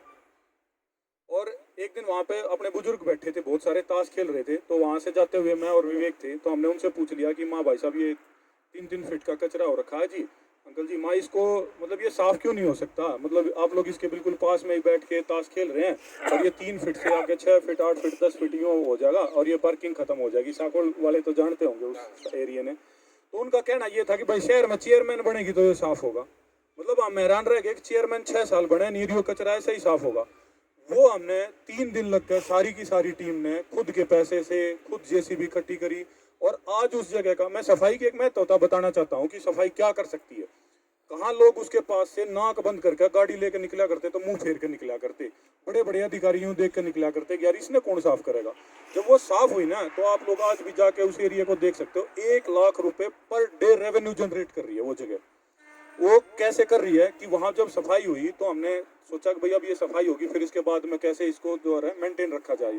तो जब उस मेंटेन रखने की जब बात आई तो हमने रेडी वालों से बात करी, माँ भाई आप लोग यहाँ पे आओ, अगर आप लोग खुद सफाई करो, मतलब हमने उनसे प्रॉमिस लिया कि यहाँ रेडी लगाओगे तो सफाई करोगे, यहाँ तुम थर से कोई उगाई नहीं लेगा, कोई तुमने परेशान नहीं करेगा, कोई करेगा तो हम जिम्मेवार हैं। क्योंकि अगर यह जमीन सरकार की थी, इतनी सरकार चिंतित थी तो इसने साफ करती, यह जमीन अब हमारी है, हम हैं इसके जिम्मेवार, यहाँ तो कोई तुमने परेशान करेगा तो हम जिम्मेवार हैं। विश्वास दिलाया। आज वहाँ पर कम से कम 15 से 20 घरों का परिवार जो है वो वहाँ से पड़े हैं और 1 से 1.5 लाख रुपए पर डे की रेवेन्यू वहाँ से जनरेट होती है। तो एक सफाई कितना बड़ा चेंज लेकर आ सकता है इकोनॉमिकली भी, और वहाँ पर शुद्धता भी, हमने भी खुद अच्छा लगा। तो कुछ छोटे छोटे काम है, मतलब पेज पर लिखने पड़ गए, देख लो हमने 5-6 साल में इतना मतलब कुछ करना पड़ा कि मतलब टीम के संगठन में मिलकर सारे, और इसमें एक एक आदमी का जो एक दिन आया है, चाहे किसी ने मतलब तारीफ करी है, वो तारीफ भी एक दिन मोटिवेशन बनकर काम करने के लिए मतलब प्रेरित करा है। और जैसे भी हम न्यूज़पेपर में अपने देवेंद्र भाई साहब के बारे में पढ़े हैं, मैडम के बारे में पढ़े हैं और सारे इनके बारे में पढ़े हैं, तो वहाँ से कुछ ना कुछ हमेशा आइडियाज़ लेते रहे हैं। फेसबुक पे बहुत सारी चीज़ें ऐसा नहीं है कि खुद जनरेट हो, दूसरों ने देख देख हम लोग सीखे हैं। सबसे पहला तो शुरुआत करी थी सब्जी मंडी से। सब्जी मंडी में 2 साल तक लगातार प्रयास करा और उस सब्जी की पॉलीथीन में नहीं कोई भी सब्जी खरीदे। पॉलीथीन में सब्जी खरीदने का सबसे बड़ा ड्रॉबैक क्या है कि ये जो पॉलीथीन बनती है पेट्रोकेमिकल से बनती है। पेट्रोकेमिकल वो चीज़ होती है जो हमारे जिनसे हमारा ये ऑयल वगैरह बनता है ना, वो सारे कच्चा तेल होता है। और वो पेट्रोकेमिकल्स क्या होते हैं, जब भी आप किसी भी प्लास्टिक को छूते हो ना, चाहे वो कैसा भी प्लास्टिक हो, आपकी उंगलियों पे आपके हाथों पे वो पेट्रोकेमिकल चिपकता रह जाता है। आपने देखा होगा कोई भी प्लास्टिक होता है कुछ टाइम के बाद वो डीके होने के बाद टूटना शुरू हो जाता है। वो क्यों शुरू हो जाता है कि उसके अंदर कुछ केमिकल्स मिलाए जाते हैं और वो chemicals time to time release होते रहते हैं। चाहे वो आपके खाने की चम्मच है शादी में जिसने आप यूज़ करो हो, या सब्जी की पॉलीथीन है, तो जब भी आप उसके अंदर जब आप उसमें हाथ लगाओ हो, सब्जी डालो हो, वो पेट्रोकेमिकल्स आपके हाथों पे जो उसको रंग देने के लिए कुछ केमिकल्स, कुछ उसको सॉफ्ट बनाने के लिए केमिकल्स यूज़ करे जाते हैं, वो आपके हाथों पे खाने पे चिपके रह जाते हैं। और वही रीज़न है कि हमारी एज कम हो रही है, हमारे डिफरेंट बीमारियां हो रही हैं, किसी के बाल उड़ रहे हैं, किसी का कैंसर हो रहा है, मतलब इतनी ज़्यादा बीमारियां वो पैदा करती हैं क्योंकि केमिकल्स का तो हम इनटेक कर रहे हैं जो कि हमारे शरीर में जाने ही नहीं चाहिए। तो उस दौरान जो है वो एक बहुत बड़ी अचीवमेंट हुई थी कि शहर में एक ऐसा टाइम आ गया था कि जब किसी पॉलीथीन, हम किसी दुकान पर सामान लेते थे और पॉलीथीन के लिए डिनाई करते थे, दुकानदार ये कहने लग गया था यार पता नहीं शहर को क्या हो गया, कोई पॉलीथीन लेता ही नहीं, जबकि पहले 2 मांगा करते। ठीक है, तो एक वो बहुत बड़ी अचीवमेंट थी टीम की और सारे शहर की। फिर उसके बाद एक 1 अप्रैल सारे के सारे हम मिलकर वर्ल्ड फूल डे मनाया करें, सारे के सारे, कोई मूर्खता की बधाई दिया रहे, कोई मजाक करा करे, कोई कुछ करा करे। तो ऐसे ही ध्यान में आया कि भाई वर्ल्ड फूल डे क्यों मनाओ, फूल तो हम वैसे ही बन रहे हैं, मूर्ख बन रहे हैं, प्रकृति का बेरा ना, खान पीन का बेरा ना, रिश्ता की बेरा ना, रहने की बेरा ना, सहने की बेरा ना। फूल तो वैसे है कि एक दिन थोड़ी ना, पूरा साल फूल बन रहे हैं। उसको कन्वर्ट किया गया वर्ल्ड कूल डे के अंदर, और उस वर्ल्ड कूल डे के अंदर हमने केंद्रीय विद्यालय में, हमारे साथी है मनीष, तो उनसे हमने रिक्वेस्ट करी कि भाई आप जितने भी केंद्रीय विद्यालय हैं इस देश के अंदर, उनके ग्रुप्स में, उनके व्हाट्सएप ग्रुप्स में, सोशल ग्रुप्स में आप उनको सेंड करो। और वो एक मुहिम इतनी अच्छी बनी कि ऑल इंडिया रेडियो ने भी उसको बोला, मतलब नाम नहीं लिया किसी शहर का पर्टिकुलर, लेकिन उन्होंने उसको कहीं ना कहीं तक वो बात पहुंची और उन्होंने उस अप्रैल फूल डे की बजाय अप्रैल कूल डे मनाया। फिर मुख्यमंत्री जी अपने मनोहर लाल खट्टर, उनसे एक बार हमने मतलब बस ऐसे ही अचानक उनको आना था शहर के अंदर किसी रैली के अंदर, उनको बुलाया, उन्होंने भी तारीफ की उस चीज़ की। तो लेकिन वो अब 3 साल से 4 साल से अब एक ऐसा हो रहा है कि पूरे देश में वह चीज़ वर्ल्ड फूल डे ना मना के और वो कूल डे का वो होने लग गया। और है भी उस टाइम पे ज़रूरत भी है कि अगर उस टाइम पे वो एक ऐसा समय होता है अप्रैल, मई, जून, जुलाई, वो एक ऐसा टाइम होता है जब पेड़ों में सबसे ज़्यादा पानी की रिक्वायरमेंट पड़ती है, देखभाल की जरूरत पड़े है। तो उस टाइम पर हमने एक और अभियान उस कूल डे के साथ साथ चलाया, 10 ट्री 10 बकेट, कि भाई कोई भी एक आदमी है वो 10 पेड़ न चुनो और हफ्ते में उनके अंदर 10 बाल्टी पानी डालो। वो इतना ही कारगर है जितना आप फरवरी के अंदर और बारिश के अंदर पेड़ लगाते हो। यानी कि जो भी हमने उस टाइम पेड़ लगाए थे, और वो सबसे ज़्यादा डेंजरस सीजन होता है छोटे पेड़ के लिए, तो वो 10 बकेट और 10 ट्री चैलेंज में ये था कि आप जो पेड़ लगा रखे हैं उनका सर्वाइवल करना। फिर उसके बाद था कि ये जंगल डिफरेंट ये जंगल क्यों बना हुआ है हम, एक ये भी तो बात कॉन्सेप्ट है कि भाई हम तो अलग अलग पेड़ लगा सके हैं, शहर के किसी हिस्से में लगा सके हैं और इधर उधर लगा सकते हैं, इस जंगल को ही क्यों डेवलप किया जा रहा है। इसके पीछे 3-4 रीजन है। सबसे पहला रीजन तो ये है कि एक जंगल जो है उसके अंदर पेड़ के सर्वाइवल के सबसे ज्यादा चांसेस होते हैं। अगर आपने देखा होगा कि जंगल बहुत डेंस होते हैं, आप 5-7 पेड़ इधर उधर लगा दो, उनमें से 50% का भी रेशियो नहीं आता उनको सर्वाइवल का। लेकिन जब हमने ये जंगल का एक्सपेरिमेंट कराया 1, 2 और 3, इसमें मोर देन 90% सर्वाइवल रेट है। खुद हमने जो पेड़ लगाए हैं टीम ने साथ में मिलकर, उनका 50% सर्वाइवल रेट बचता था इधर उधर बहुत मेहनत करने के बाद। लेकिन जंगल्स में हम मोर देन 90% अचीव कर चुके हैं। और उसका रीज़न भी यही है कि एक तो इनमें पानी डालना आसान है, देखभाल करना आसान है, दूसरा ये खुद सर्वाइव कर जाते हैं एक दूसरे के साथ न्यूट्रिशन शेयर करके। तो ये जंगल का कॉन्सेप्ट इसीलिए है कि भाई एक तो पेड़ ज़्यादा सर्वाइव करें, दूसरा कि जो अमेजोन के जंगल है ना, आपने जान के हैरानी होगी, पूरी दुनिया की ऑक्सीजन का 22%, हालांकि अब उनमें बहुत सारी कंट्रोवर्सी उठ रखी है कि उनको वहाँ ब्राज़ील के लोग जला रहे हैं अपनी खेती के लिए। मतलब देखो कितना स्वार्थी हो गया है इंसान कि जो 22% जो ऑक्सीजन पैदा करने की हमारी पूरी धरती की एकमात्र एक देश के अंदर कैपेसिटी है, एक जंगल के अंदर है, वो पेरू में है, ब्राज़ील में है, अमेरिका में है, वो एक पूरी की पूरी एक जगह कैपेसिटी है 22% ऑक्सीजन की। और उसको हम किस लिए काट रहे हैं कि हमने वहाँ पर खेती करनी है, उसको जला रहे हैं लगातार 1-1 साल तक उसमें आग लगी हुई है। तो इतनी भारी जो हमारे ऑक्सीजन पैदा करने उसकी हम केयर नहीं कर सकते, ठीक है। तो ये बहुत मतलब हमारे लिए, हमारे समाज के लिए एक सोचनीय विषय है। तो इस तरह के छोटे छोटे जंगल जब हम पैदा करेंगे तो बहुत सारे अमेजन के जंगल जो हैं वो शहरों में, दूसरे देशों में, और हमारे देश में तो बहुत ज़्यादा कमी है। सर ने बताया था कि हरियाणा में 3.59 है, और मैं आपने एक और आंकड़ा बता दूं, जिस जगह पे आप बैठे हो ना, यहाँ पे 0.79% है झज्जर के अंदर। मतलब पूरे हरियाणा में हम लोग सबसे पीछे हैं, ये झज्जर डिस्ट्रिक्ट। तो और भी हमने तो ज़्यादा सोचने की बात है। फिर कहते हैं कि छोटी छोटी जो प्रयास होते हैं ना वो कैसे रंग लाते हैं। सिविल हॉस्पिटल का पार्क था, वो भी एक बहुत मतलब अगर आप लोग वहाँ पर जाके देखोगे ना, एक पूरा रिसर्च का विषय है। शायद दिखने में वो एक बहुत जगह छोटी है और ट्रांसफॉर्मेशन उसका ऐसा है, जिसने पहले देखा होगा और बाद में देखा होगा, लेकिन उसके अंदर भी बहुत सारे सोशल इश्यूज थे। खाली एक यूँ नहीं था कि एक पार्क था और उसको साफ करके उसको झूले लगवा दिए। वो एक ऐसा पार्क था सिविल हॉस्पिटल के पास में, जहाँ पे दिन में कम से कम 100 से 150 यंगस्टर और बुजुर्ग, आप वहाँ पे पहले जाके देखोगे, अब भी हो सके है, अब तो काफ़ी दिन हो गए वहाँ पे विजिट करें, वो लोग नशा करते थे। मात्र 15 से लेके 35 रुपए का एक इंजेक्शन आता था। और जब हम उसमें गए तो हम यूँ थे कि भाई इसकी सफाई करनी है, शहर के बीचों बीच है, लेकिन हम वहाँ उन लोगों से इंटरेक्ट हुए तो पता चला कि मतलब शहर में एक इतनी बड़ी नशे की खेप पैदा हो चुकी है कि हमने अपने बच्चों से बात करनी ज़रूरी है कि ये नशा जो है ये, और उन बच्चों ने हमें बताया कि हमें कोई शौक नहीं था नशा लेने का, बस उस नशेड़ी ने मेरे को ये बताया कि तू एक बार ले ले इसको, उसके बाद एक बार मन्ना दिला दे, उसके बाद तेरा काम खत्म, लेकिन एक बार एंजॉय तो करके देख। वो एक बारी उसने पूरी जिंदगी बर्बाद कर दी उसकी, उस एक बारी ने। उस पार्क की स्टोरी बता रहा हूँ मैं आपको। वो एक बार उसने लगाया, दूसरी बार उसने फिर उसको मजबूर करा, और 2 बार के बाद उसकी पूरी जिंदगी तबाह होगी उस बच्चे की। और वहाँ डेली आकर वो इंजेक्शन लगवाते थे। फिर हमने पूछा प्रशासन से कि भाई यहाँ क्यों नहीं रोकते, पता चला कि प्रशासन भी मजबूर है, उनको देना जरूरी है, नहीं तो वो जिंदा मर जाएंगे, दीवारों को टक्कर मार के मर जाएंगे। तो फिर उस पार्क में हमने बहुत प्रयास करा, वहाँ से इंजेक्शन साफ करे, उन लोगों को समझाया, उनके इंटरव्यू लिए, उनको डॉक्टर से मिलवाया, हालांकि वो खुद भी मिलने जाते थे। फिर उन डॉक्टर से बात करी। फिर उस पार्क में हमने देखा कि भाई ये पार्क तो शहर के लिए एकदम मतलब अभिशाप है, गंदगी तो है ही है, यहाँ पर नशा भी हो रहा है। फिर उस पार्क में हमने प्रयास करे, 5 बार किसी नेता से मिले, कभी किसी नेता से मिले, शहर में मिले, और उस पार्क में मतलब बिल्कुल कोई झांक के भी नहीं देखा था। और आज वो शहर का सबसे सुंदर पार्कों में से एक हो चुका। और उसमें जो है टीम का भी हाथ रहा, दूसरे हमारे बुजुर्ग साथी थे, वो हमारे जो प्रेरणादायक मित्र हैं हमारे, वो आए नहीं रखे। और दीपेंद्र हुड्डा जी से भी मिले, अपने MLA साहब थे उनसे भी मिले, मतलब बहुत सारे तो मिले। तो उन्होंने खुद एक कोशिश करी कि भाई हाँ, जब एक निस्वार्थ भाव से कोई लोग उठ के आ रहे हैं, अपने घर के लिए कुछ नहीं मांग रहे, अपनी गली के लिए कुछ नहीं मांग रहे, एक शहर के बीचों बीच पार्क है उसको सुधार के लिए मांग रहे हैं, तो उन्होंने कंसिडर करा और वो आज एक बहुत सुंदर पार्क के रूप में कन्वर्ट हो चुका है। फिर नेकी की दीवार है। नेकी की दीवार का एक कॉन्सेप्ट ये है कि हमने कहीं पे देखा था फेसबुक के ऊपर कि भाई कुछ लोग ऐसे हैं जो अपने घर से एक्स्ट्रा सामान को दिवाली के पास में निकालते हैं और लोगों को डिस्ट्रीब्यूट करते हैं।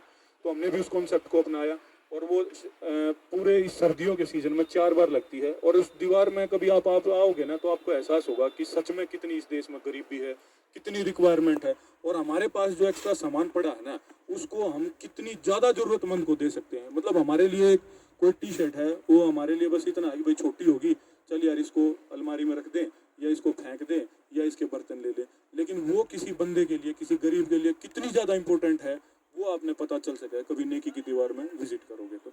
और उसका कॉन्सेप्ट भी यही है, ना लेने वाले का नाम ना देने वाले का नाम, बस एक जगह डिसाइड कर दी जाती है, भाई यहाँ आ जाओ, यहाँ दे जाओ और वहाँ से ही ले जाओ। ना देने वाले को कोई ज़्यादा प्राउड फील होता, ना लेने वाले को बुरा फील होता। फिर डेंगू, कुछ आज से 3-4 साल पहले डेंगू एक इतनी बड़ी समस्या बन रखी थी, आज तो हमारे लिए कोरोना बड़ी है, कि एक आदमी को मतलब यूँ लगता था कि यार डेंगू हो गया, अब हॉस्पिटल में भर्ती है, किसी की प्लेटलेट कम है, किसी का वो कम है, और सबको लगता था कि ये प्रकृति की देन है। प्रकृति की नहीं थी, वो हमारी थी। हम कूलरों में कभी भी ये झाँक कर नहीं देते थे। और इस सारा जो डेंगू का जो अभियान था, डॉक्टर अजय जैन और नवीन भारद्वाज ने इन्होंने इतना ज़्यादा प्रयास करा, टीम के और भी सदस्य थे, लेकिन इन्होंने 13,000 घरों में जाकर पर्सनली कूलर चेक करके कि भाई इस कूलर के अंदर लार्वा है, उनको ये समझा के कि ये पानी का जी नहीं है, ये मच्छर है। और हमें भी तो भी बहुत निबेरा होगा, हम भी आज भी पानी का जी कंसिडर करते होंगे, उसने वो पानी का जी नहीं होता, वो डेंगू का मच्छर होता है। उनको समझाया कि ये डेंगू का है, ये मलेरिया का है, ये कैसे मरा है, ये कैसे इसको वो मतलब कंट्रोल करा जा सका है। और इसमें किसी प्रकृति की गलती नहीं है, ये हमारी गलती है कि हम अपने कूलर आने कदे झाँक के नहीं देखते, अपने गमले आने झाँक के नहीं देखते, अपने पास में पानी खड़ा है उस चीज़ ने नहीं झाँक कर देखते। तो ये कुछ एक अभियान थे, और भी बहुत सारे हैं, तो लेकिन टाइम कम है। मैं और जो किसने बोलना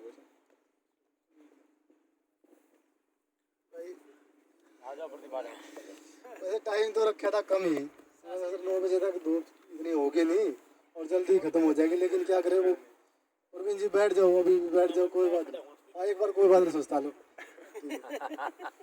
एक बार भाई सुनील आए हैं, सुनील आर्य जी आज सौदे से हैं, एक बार आ जाओ, एक बार आप भी अपना 2 वर्ड बता जाओ। भाई बहुत ही एनर्जेटिक हैं, बहुत एक्टिव हैं। गांव में जो सरपंच अपनी फंड से कोई काम नहीं करा पाता, वो भाई अकेला लग के और उनके साथ जो टीम लग के है ना, वो करा रहे। पता नहीं कहाँ से जुगाड़ करके क्या क्या कर लिया। ये बात सुनो आप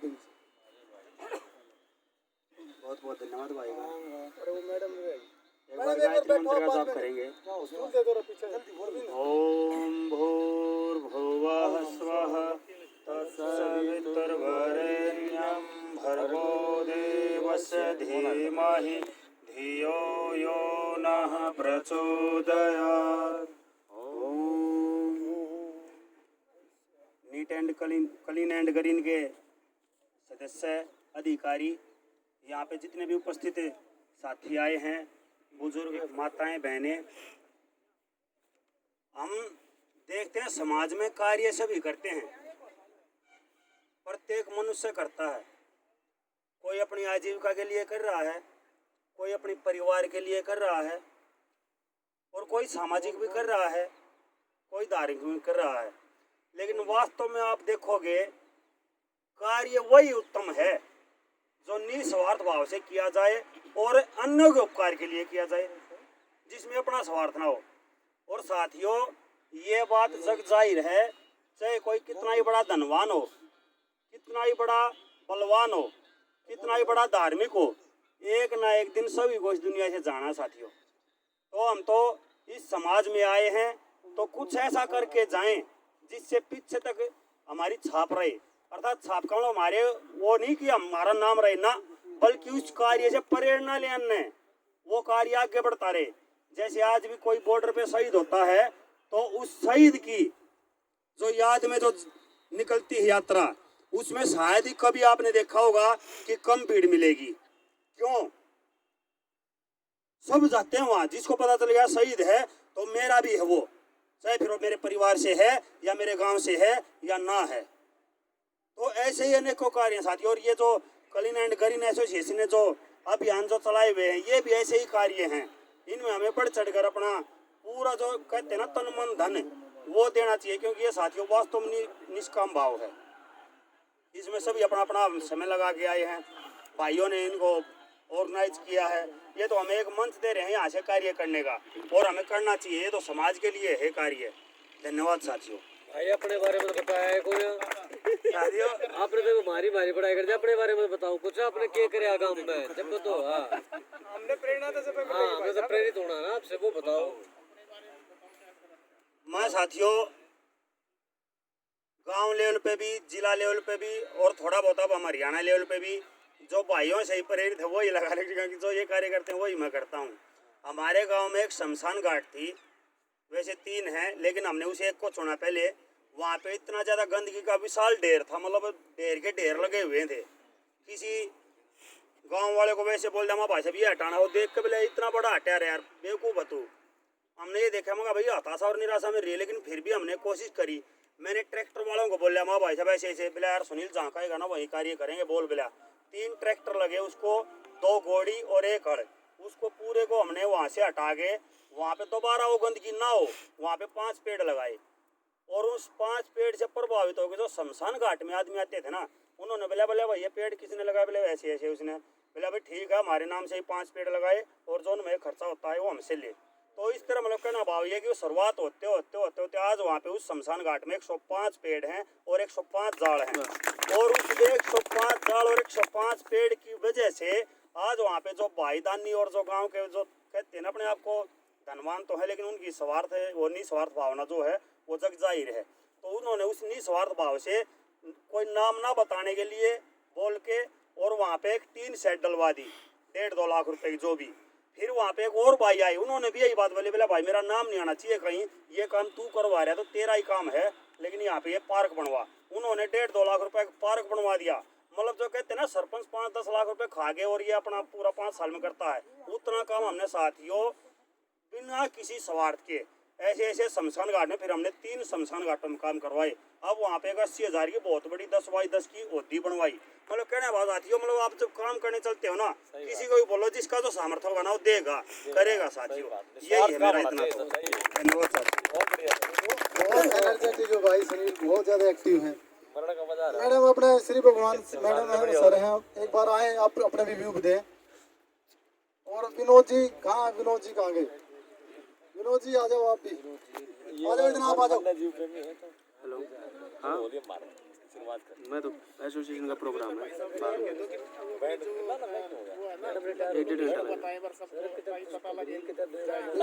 में ट्रॉफी डिस्ट्रीब्यूट करेंगे। आ जाओ 2 घंटे लगेंगे लेट ऑप्शन दी थी गवर्नमेंट सभी साथियों को नमस्कार। 2-3 साल पहले मैं भी इस एसोसिएशन से जुड़ा, बहुत अच्छा लगा, काफ़ी साथियों से प्रेरणा मिली। मैं एक हटके विचार हर बार रखता हूँ अपनी इस मीटिंग में। पर्यावरण के लिए तो हम जागरूक हो ही रहे हैं, साथ साथ हम सुरक्षा के लिए कितने जागरूक हैं। आज हम एक बोलते हैं अपने परिवार में हम जिम्मेदार माता पिता हैं, कभी रोड पे चलो कभी खड़े हो कभी देखो आप 1 मिनट बाइक होती है, अक्सर देखता हूँ। प्लीज़ आज हम सारे यहाँ एक शपथ लेंगे कि आप अपने बच्चों को कम से कम इतना करें कि जब तक वो 18 साल का नहीं होगा उसको कोई भी मोटर व्हीकल नहीं चलाने देंगे। ये लॉ भी है और हमारी सुरक्षा भी है। अगर हम अपने बच्चों को नहीं बताएंगे तो कैसे समाज सुधरेगा। कितने एक्सीडेंट के केस बढ़ रहे हैं, कितने साथी हम हेलमेट लगा के चलते हैं। ये पर्यावरण में और सब काम जब बढ़ेंगे जब हम सुरक्षित होंगे हम। और जहाँ तक पर्यावरण की बात है, मेरी श्रीमती जी इस मामले में काफ़ी एक्टिव हैं। मैं तो उसमें कुछ नहीं करता, सच्ची बताऊँ तो। छुट्टी वाले दिन कभी होता है नर्सरी चलो, इस पर धूप आ रही है इसके लिए ग्रीन मैट लगा दो, उसकी ज़रूर हेल्प कर देता हूँ। बाकी जैसे डॉक्टर मैडम बता रही थी अभी कि पेड़ों के बीच में बैठ के वो कितनी भावना करती हैं, ऐसे सेम उनका रहता है मैडम। वो सुबह सुबह जब 5 बजे उठ के कॉफ़ी बना के घर बैठती है कि सारे पौधे मेरे से बात करते हैं। हालांकि मैं सोता बड़ा रहता हूँ क्योंकि मेरी जॉब भी ऐसी है, एक्टिविटी चलती रहती है। तो वो कहती है आप उठो भाई, पहले मेरे 5-6 घंटे पूरे होना तो उसके बाद उठूँगा मैं, क्योंकि नेक्स्ट डे फिर एक रोटेशन में जाना होता है। लेकिन देखो हम सब ये सब काम कर रहे हैं, इसके साथ साथ ना हर चीज़ पे हमें ध्यान देना जरूरी है। सुरक्षा हमारी बहुत ज़रूरी है। आजकल में इस मामले बहुत ज़्यादा लापरवाही चल रही है, विशेषकर हमारे बच्चे। ठीक है, कोई भी बच्चा ये नहीं देखता कि मैंने हेलमेट पहन के चलना चाहिए या बाइक पे कोई अगर कि हम उम्र में 3-4 हो गए तो 3-4 बाइक पे बैठ जाते हैं। ये सब हम अपने परिवार से शुरू करें प्लीज़, हम सब ध्यान दें, आज इस बात का प्रण लें कि इसके लिए भी हम जरूरी कदम उठाएं। हम खुद अपने ध्यान दें कि हम अपने बच्चों को रोकेंगे तभी आगे रुक पाएंगे, ये नहीं तो किसी को कुछ नहीं कर पाएंगे। Thank you. ऐसा सर मैडम का मानते रहना, नहीं तो फिर घर पे बिगड़ जाएगा। ठीक है। अपने विनोद जी हैं भाई, जो जीव संरक्षण का जो टॉपिक है ना, वो उसमें भाई साहब बड़े एक्टिव रहते हैं। कभी इनके फोटो देखना, बंदर इसकी वैसे भी बंदर इनके साथ कंधे पर रहेगा, और पक्षी भी बैठ गया। सभी जीव प्रेमियों को मेरा नमस्कार। भाइयों, मैं कई साल पहले मेरे घर में एक कबूतर ने एक अंडा दिया और कबूतर को बिल्ली खा गई, अंडा की निकला था। तो मैंने सोचा ये बचेगा कैसे, तो मैंने उसको बचाया। तो उसके बाद आज तक मैं 100-150 से ज़्यादा छोटे जीवों को, जो चिड़िया का बच्चा है, कबूतर का बच्चा है, मोर का बच्चा है या बंदर के बच्चे हैं, ऐसे 100-150 जीवों को मैं घर में पाल के बचा चुका हूँ। मेरे बच्चे भी इसमें मेरी मदद करते हैं, मेरी बिटिया है, बेटा है। बड़ा जीव है उसको तो हर कोई बचा लेता, पर जो कोई चिड़िया का बच्चा गिर गया उसको बचाना सबसे डिफिकल्ट काम होता है। मैंने घर में रख के देखा है, चिड़िया है, कबूतर है, मोर है, बंदर है, ऐसे करीब 100 से 150 के बीच में मैं आज तक बचा चुका हूँ। बड़ा दिल को आत्मिक शांति मिलती है जब उनको बचा के मैं आज़ाद करता हूँ, छोड़ता हूँ। किसी को आज तक पाला नहीं है मैंने, जो बिन माँ का बच्चा मिला वो छोड़ दिया।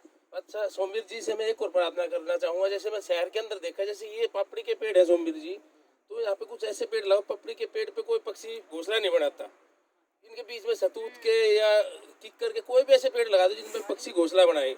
इस पूरे जंगल में अगर बीच बीच में हम ऐसे पौधे लगाएंगे। आपने बता दो, ये पापड़ी के तो गवर्नमेंट ने लगा, गवर्नमेंट ने लगा रखे और पौधे हैं, सारे फलदार पौधे हैं, सारे के सारे। जैसे कुछ छोटे हैं, जैसे आप सतूत का पौधा लगाओगे 2 साल में उसमें पक्षी अपने घोंसले बना लेता है सतूत के पौधे के अंदर ना। और एक और है, मेरे घर के सामने शहीद भगत सिंह पार्क है, वहाँ पे 250 त्रिवेणी लगाई लोगों ने। त्रिवेणी लगाई, उसमें से नीम का 250 में से एक ही पौधा नहीं है, 250 बड़ और पीपल आज भी है। तो लोगों को कुछ जागरूक किया जाए कि नीम का पौधा नहीं बचाते, दातन के लिए तोड़ लेते हैं पार्कों में से। इसके लिए थोड़ा जागरूक करने की जरूरत है। और एक और है, शहर के अंदर से रोज के कई ट्रैक्टर जो है शीशम के, नीम के कटते हैं। जैसे हम देखते हैं फरीदाबाद में, दिल्ली के अंदर क्या कानून है, अगर आप अपना पेड़ काटोगे घर में परमिशन लेनी पड़ेगी, बिना परमिशन आप अपने घर में बड़ा पेड़ नहीं काट सकते। ऐसा हम कुछ प्रशासन पे दबाव बनाए कि भाई हमें बेकार में पेड़ नहीं काटे, अगर पौधे का बड़ा पेड़ काटना तो किसी परमिशन अधिकारी से परमिशन ली जाए, तो शायद हम बहुत से पौधों को काटने से बचा सकते हैं। धन्यवाद भाई। जो विनोद ने जो पॉइंट बताया, ये हमारा जो लास्ट के पॉइंटों में था कि भाई हम एक यहाँ पर सभी इकट्ठा होने के पीछे सबसे बड़ा जो मोटिव है यही है कि जो भी इन्वायरमेंट के फील्ड में काम कर रहा है, कम से कम वो एक संगठन बनाए हम। ठीक है, जैसे बॉम्बे का भी केस हुआ है, वहाँ भी पौधे कटने से रोके गए हैं। यहाँ अपने सरोजनी नगर जो मार्केट, सरोजनी नगर जो एरिया है, वहाँ पर जो फ्लैट है वो डेमोलिश होने हैं, और वहाँ पर बहुत बड़े बड़े पौधे पुराने, उनको भी लोगों ने आगे बढ़ के बचाया। तो क्यों ना हमारे आसपास जो कोई ऐसी घटनाएं होगी तो हम सारे संगठन मिलके उनको बचाएंगे और आगे बढ़ेंगे। ठीक है, ये भाई एक लास्ट बच गया बस, आ जाओ भाई। ये साकोल गांव से है। सभी भाइयों और बहनों को मेरा राम राम। मैं 4-5 साल पहले यहाँ से गुजरा था और मुझे आज ही पता लगा कि ये पेड़ जो भी यहाँ लगाए हैं इस संस्था ने लगाए हैं, और मुझे आज पूछना पड़ा कि ये इन्हीं बंदों ने काम किया है और लगाए हैं। मुझे बहुत खुशी हुई। मैं गाड़ी में जा रहा था तो 4-5 बंदे थे मेरे साथ में। मैंने उनको वैसे ही बोला, मैं कहा देख यार यहाँ क्या था, आज क्या होगा, पेड़ देखो कितने लग गए।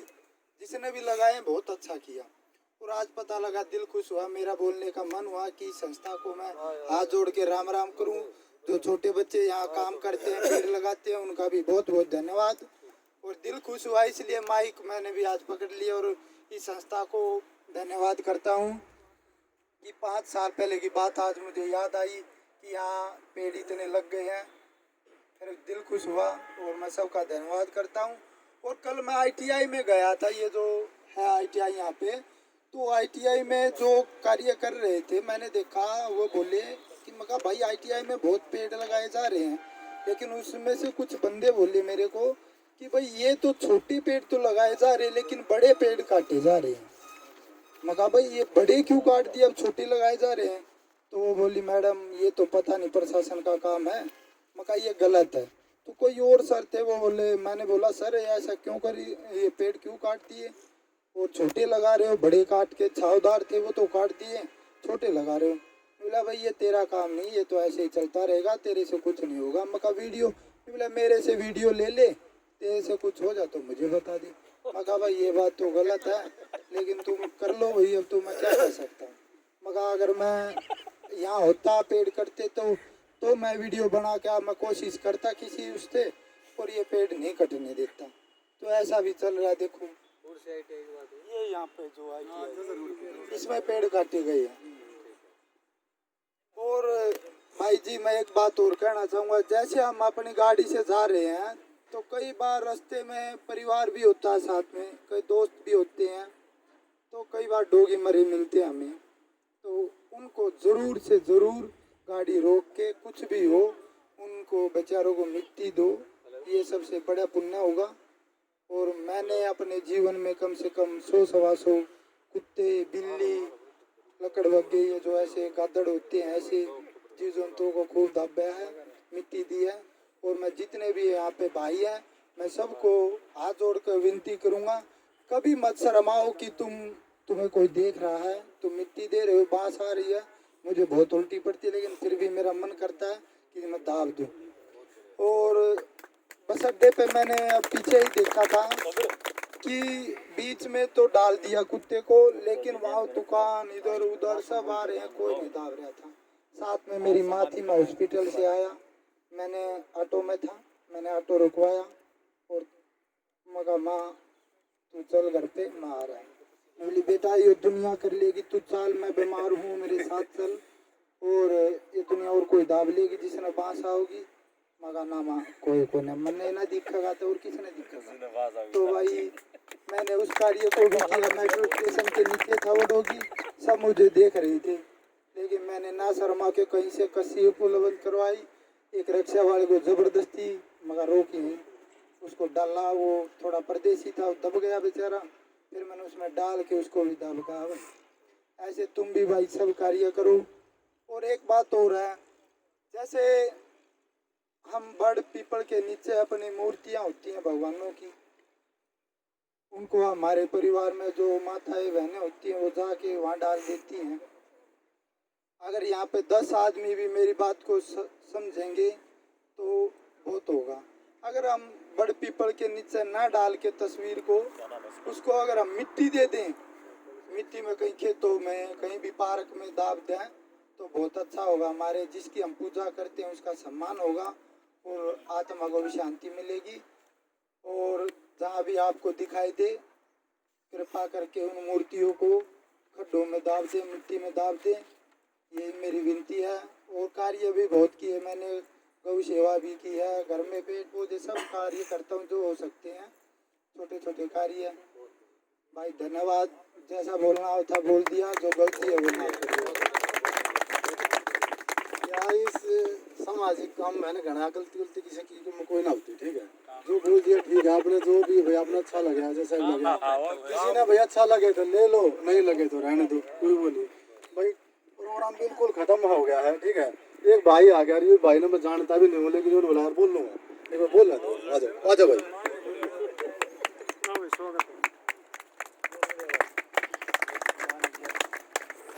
नमस्कार बड़े भाई और बुजुर्गों, मैं सुभाष नाम है और गांव खेड़ियासरा से हूँ। मैं यहाँ से जा रहा था तो मैंने देखा पेड़ बचाओ पर्यावरण के बारे में, तो मेरा काफ़ी टाइम से इस चीज़ में रुझान था, लेकिन एक शुरुआत, एक आध पेड़ लगाया, देखा देखभाल, उसमें कई साल लग जाएं। तो जैसे आता उस टाइम एग्जांपल दे रहे थे कि भाई बच्चों को हम बता रहे हैं, सिखा रहे हैं कि औरों को प्रेरित करो इस चीज़ के लिए। तो मेरा पर्सनल एक ओपिनियन है, कोई भी जन्मदिन हो उस पे एक पेड़ लगवाओ, किसी का भी एनिवर्सरी आए उस पे एक पेड़ लगवाओ, या फिर किसी की पुण्यतिथि आओ उस पे एक पेड़ लगाओ। अगर हमारी देश की पॉपुलेशन 135 करोड़ है तो हर जन्मदिन पे भी एक पेड़ है, तो 135 करोड़ एक साल में लग रहे हैं। और जितने लोग गए हैं जिनकी पुण्यतिथि आ रही है या फिर एनिवर्सरी आ रही है, तो हमारे पेड़ कट भी रहे हैं तो भी उस पर असर नहीं आएगा। बचाने की कोशिश करो, पर वो कटने से पहले हमें नई पौध तैयार करनी पड़ेगी। अगर ऐसा पॉसिबल है, हम पूरे देश को एक साथ नहीं कर सकते, पर अभी जो हम बैठे हैं या हमारे बच्चे या फिर जहाँ पे जन्मदिन पे जा रहे हैं, शादी में जा रहे हैं, अगर हम उनको ये पर्सनली राय देंगे, उनको कोशिश कराएंगे मनाने की, तो शायद कुछ जल्दी इम्प्रूव हो। और जितने भी पेड़ लगाए जाए, कोशिश हो 10 लगाए जाएं, तो उनमें से ये नहीं सोचो कि 2 या 3 हो, 10 के 10 को बचाने की कोशिश करो। बहुत बढ़िया भाई, स्वागत है बहुत अच्छा। और मैं चाहूँ मैंने निगरानी संगठन कितने 2015 से कब से शुरू हुए? 15 से। और तो ग्रुप हो या संगठन जैसे भी हो, मेरे को अगर अटैच कर सकते हो, जितना भी मेरे पास टाइम होगा, चाहे तन मन धन जैसा भी होगा, मैं एवरी टाइम अवेलेबल हूँ। धन्यवाद भाई, बहुत अच्छा भाई निकल रहा है। चलो ऐसी ही चीजें जुड़ती हैं एक दूसरे को देख के। ये जो संगठन, ये टीमें बन रही हैं, कोई फर्स्ट में कोई ऐसा नहीं हुआ कि भाई 50 आदमी एक साथ जुड़े और संगठन बना के काम करने लग गए। ये सारे कोई 2, 3, 4, 5 एक दूसरे को देख देख के ही जुड़ रहे हैं, तो ऐसे ही जुड़ते रहे। समान विचार है, आए हैं रास्ते में रुक एक कहावत नहीं है कि वो जिसकी जैसी जैसी सोच होगी वो वैसे वैसे वही उन्हें ढूंढ लेगा वो, ठीक है। ये भाई है एक मेरे साथ प्रदीप जी हैं, एक हमारे पार्क में मतलब कोई जल्दी तो नहीं है ना, फिर मैं ये पूछ रहा हूँ मैडम ने जल्दी है? फिर मैडम सबसे पहले आपको फ्री कर दें, कोई बात नहीं, एक बार बता देता हूँ छोटी बात, एक आपकी बात बताऊँ, कोई बात नहीं, सबके पास है, किसके पास नहीं पाते हैं, चलो ठीक है, मैं चलो कोई बात नहीं। तो आपने जो वैसे भाई जो गवर्नमेंट के लिए काम कर रहे हैं, निस्वार्थ भावना से काम करते हैं, उन्हें कोई सम्मान की ज्यादा ही जरूरत होती नहीं, ठीक है। लेकिन एक छोटा सा हम अपनी संस्था की तरफ से समृद्धि चिन्ह देकर जो भाई संस्था की तरफ आए हुए हैं उनको हम सम्मानित करना चाहेंगे। उसमें पहले अपना जो साकोड़ से जो टीम है वो आ जाए प्लीज। डॉक्टर साहब, हमारे डॉक्टर साहब उल्टी है। सुनो अभी है ना, फिर एक बार मैडम ने थोड़ा सा फ्री कर दें, फिर बैठेंगे यहाँ, कोई जल्दी होकर चला जाएगा, वो फिर डिस्कस कर लेंगे। अभी बहुत सारी बातें अभी बची हुई है। एक ना बैठ जाएगा फिर सर आओ, आइए मैडम आइए। कहाँ गए वो कैमरामैन, कहाँ गए? ऑर्डर कर तू। अच्छा ठीक।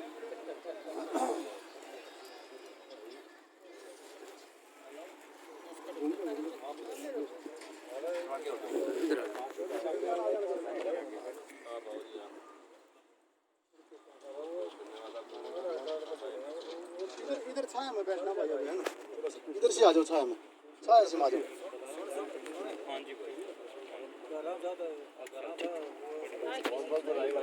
मैडम है Asha madam, madam ji please sir आ जाओ।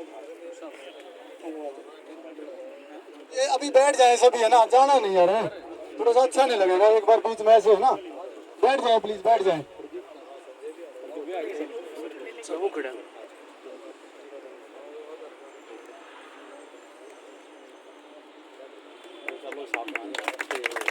भाई यशपाल जी और उनकी टीम टीगरी गांव से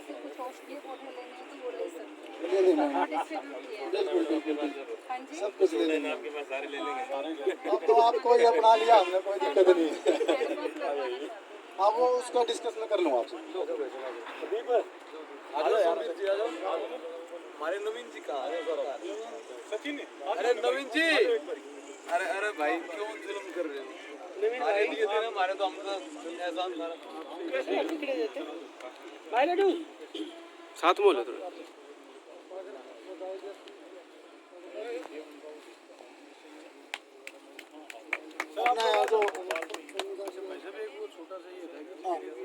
बैठो ना, अभी बैठेंगे, अभी क्यों जा रहे हो? बैठो अभी सुनेंगे सारी। अपना ये जो मेहंदी बूटा बोलते सर, राकेश वाली टीम भाई, युवा संगठन शक्ति, प्लीज आए हैं।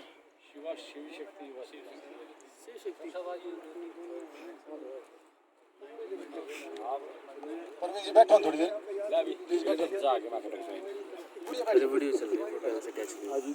अभी भाई फोटो यहाँ से कैच कीजिए, यहाँ से खींचने नीचे से ये दबा देना वीडियो चल रही है। ठीक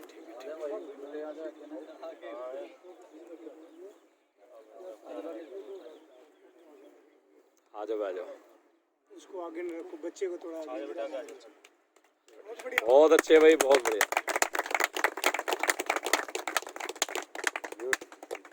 भाई सुनील आर्य जी कहाँ गए? सुनील जी, सुनील आर्य कहाँ गए? आजा सुनील जी, आ जाओ।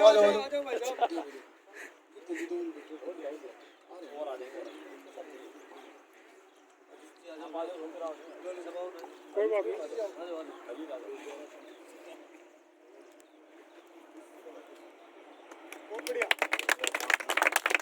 विनोद जी कहाँ? विनोद जी आइए प्लीज। ये भादगढ़ में जो 3 बड़ी गौशालाएं हैं उनके फाउंडर मेंबर्स में से हैं, तीनों में।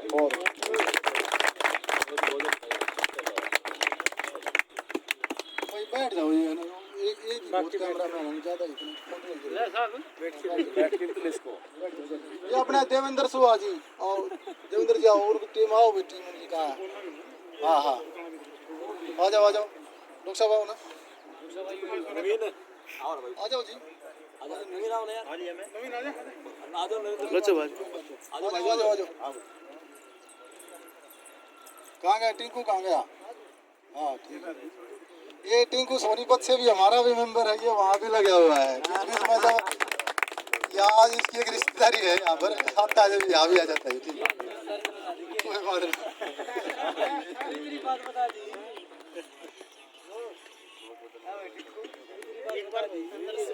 ये देवेंद्र जी आप कुछ नर्सरी की लोकेशन। हाँ हाँ, ये नर्सरी के बारे में थोड़ा सा ये भी बताना कि नर्सरी का आइडिया कहाँ से आया, थोड़ा ये बताना इसके बारे में। बाकी जी थोड़ा सा आगे आ जाओ, आप धूप आ जाओ छाया में आ जाओ, छाया बहुत है। नर्सरी की लोकेशन है वो अपना सोनीपत जिले में, प्रॉपर शहर में ही। सोनीपत में जाकर आप पता करोगे, बड़वाशनी गांव है गोहाना रोड पर, लेकिन वो शहर में ही है। गांव को इसलिए जोड़ देते हैं क्योंकि वो भूमि गांव में ही आती है, शहर के बिल्कुल पास में है। और अपने 2 नहर आती हैं, ये आपने सुना होगा, रोड के पास है, या बोआना जो आती है, ये नहर सीधी नर्सरी पे ही जाती है। बड़वाशनी गांव का जो पुल आता है, उधर सोनीपत गए, लेफ्ट ने गोहाना गए तो चौक पे ही वही नर्सरी है अपनी। और सोमवीर भाई साहब वहाँ जाते रहते हैं, जो अभी चर्चा और नहीं, उसका पर्यावरण मित्रों नर्सरी, जनता नर्सरी, को विशेष नाम नहीं है, सभी जानते हैं उसको वहाँ।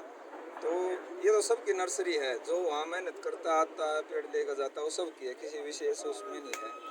और बात रही यहाँ नर्सरी बनाने की, एक तो पहले हम भूमि देखें, अगर कोई भूमि का उपजाऊ हो, नहर के पास हो। आपने देखे होगा सरकारी जितनी भी नर्सरियाँ ना, वो सारी नर्सरियाँ आपको नहर के पास ही मिलेंगी, क्योंकि मीठा पानी होता है। बहुत से पौधे ऐसी प्रजातियाँ होती हैं जो जैसे नॉर्मल पौधे हैं, बड़ पीपल नीम है, ये तो चल जाते हैं, लेकिन कुछ ऐसे पौधे होते हैं अगर उनको मीठा पानी ना मिले ना, तो उसकी वजह से वो मर जाते हैं, हमारी मेहनत खराब जाती है। इसलिए नर्सरी की अगर आप योजना बनाओ ना, उपजाऊ भूमि हो और नहर के पास में हो, या मुख्य योजना ध्यान रखियो कि कहीं भी नर्सरी बनाओ अगर नहर के पास में हो। और शुरुआत में आप पौध से ही अपनी तैयारी करो, जैसे पीछे नीम की सीजन गया, या इसका पापड़ी का ही बहुत अच्छे से बीज उगता है। मतलब जो आस पास से बीज मिल सके ना, उन्हीं पे शुरुआत करियो, उनसे सीख के आप धीरे धीरे उसको आपको सीखने को मिलेगा। और मैं आपके संपर्क में लगातार बना रहूँगा। और इसी के साथ जय हिंद, जय भारत।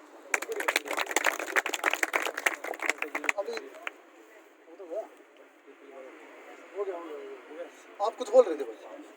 सर ये कह रहे थे एक नंबर वगैरह प्रोवाइड हो नंबर देखते हैं, एक व्हाट्सएप ग्रुप बना देंगे कोई ना, धीरे धीरे सारे सभी संगठनों को, धीरे दोनों को भी जोड़ लेंगे।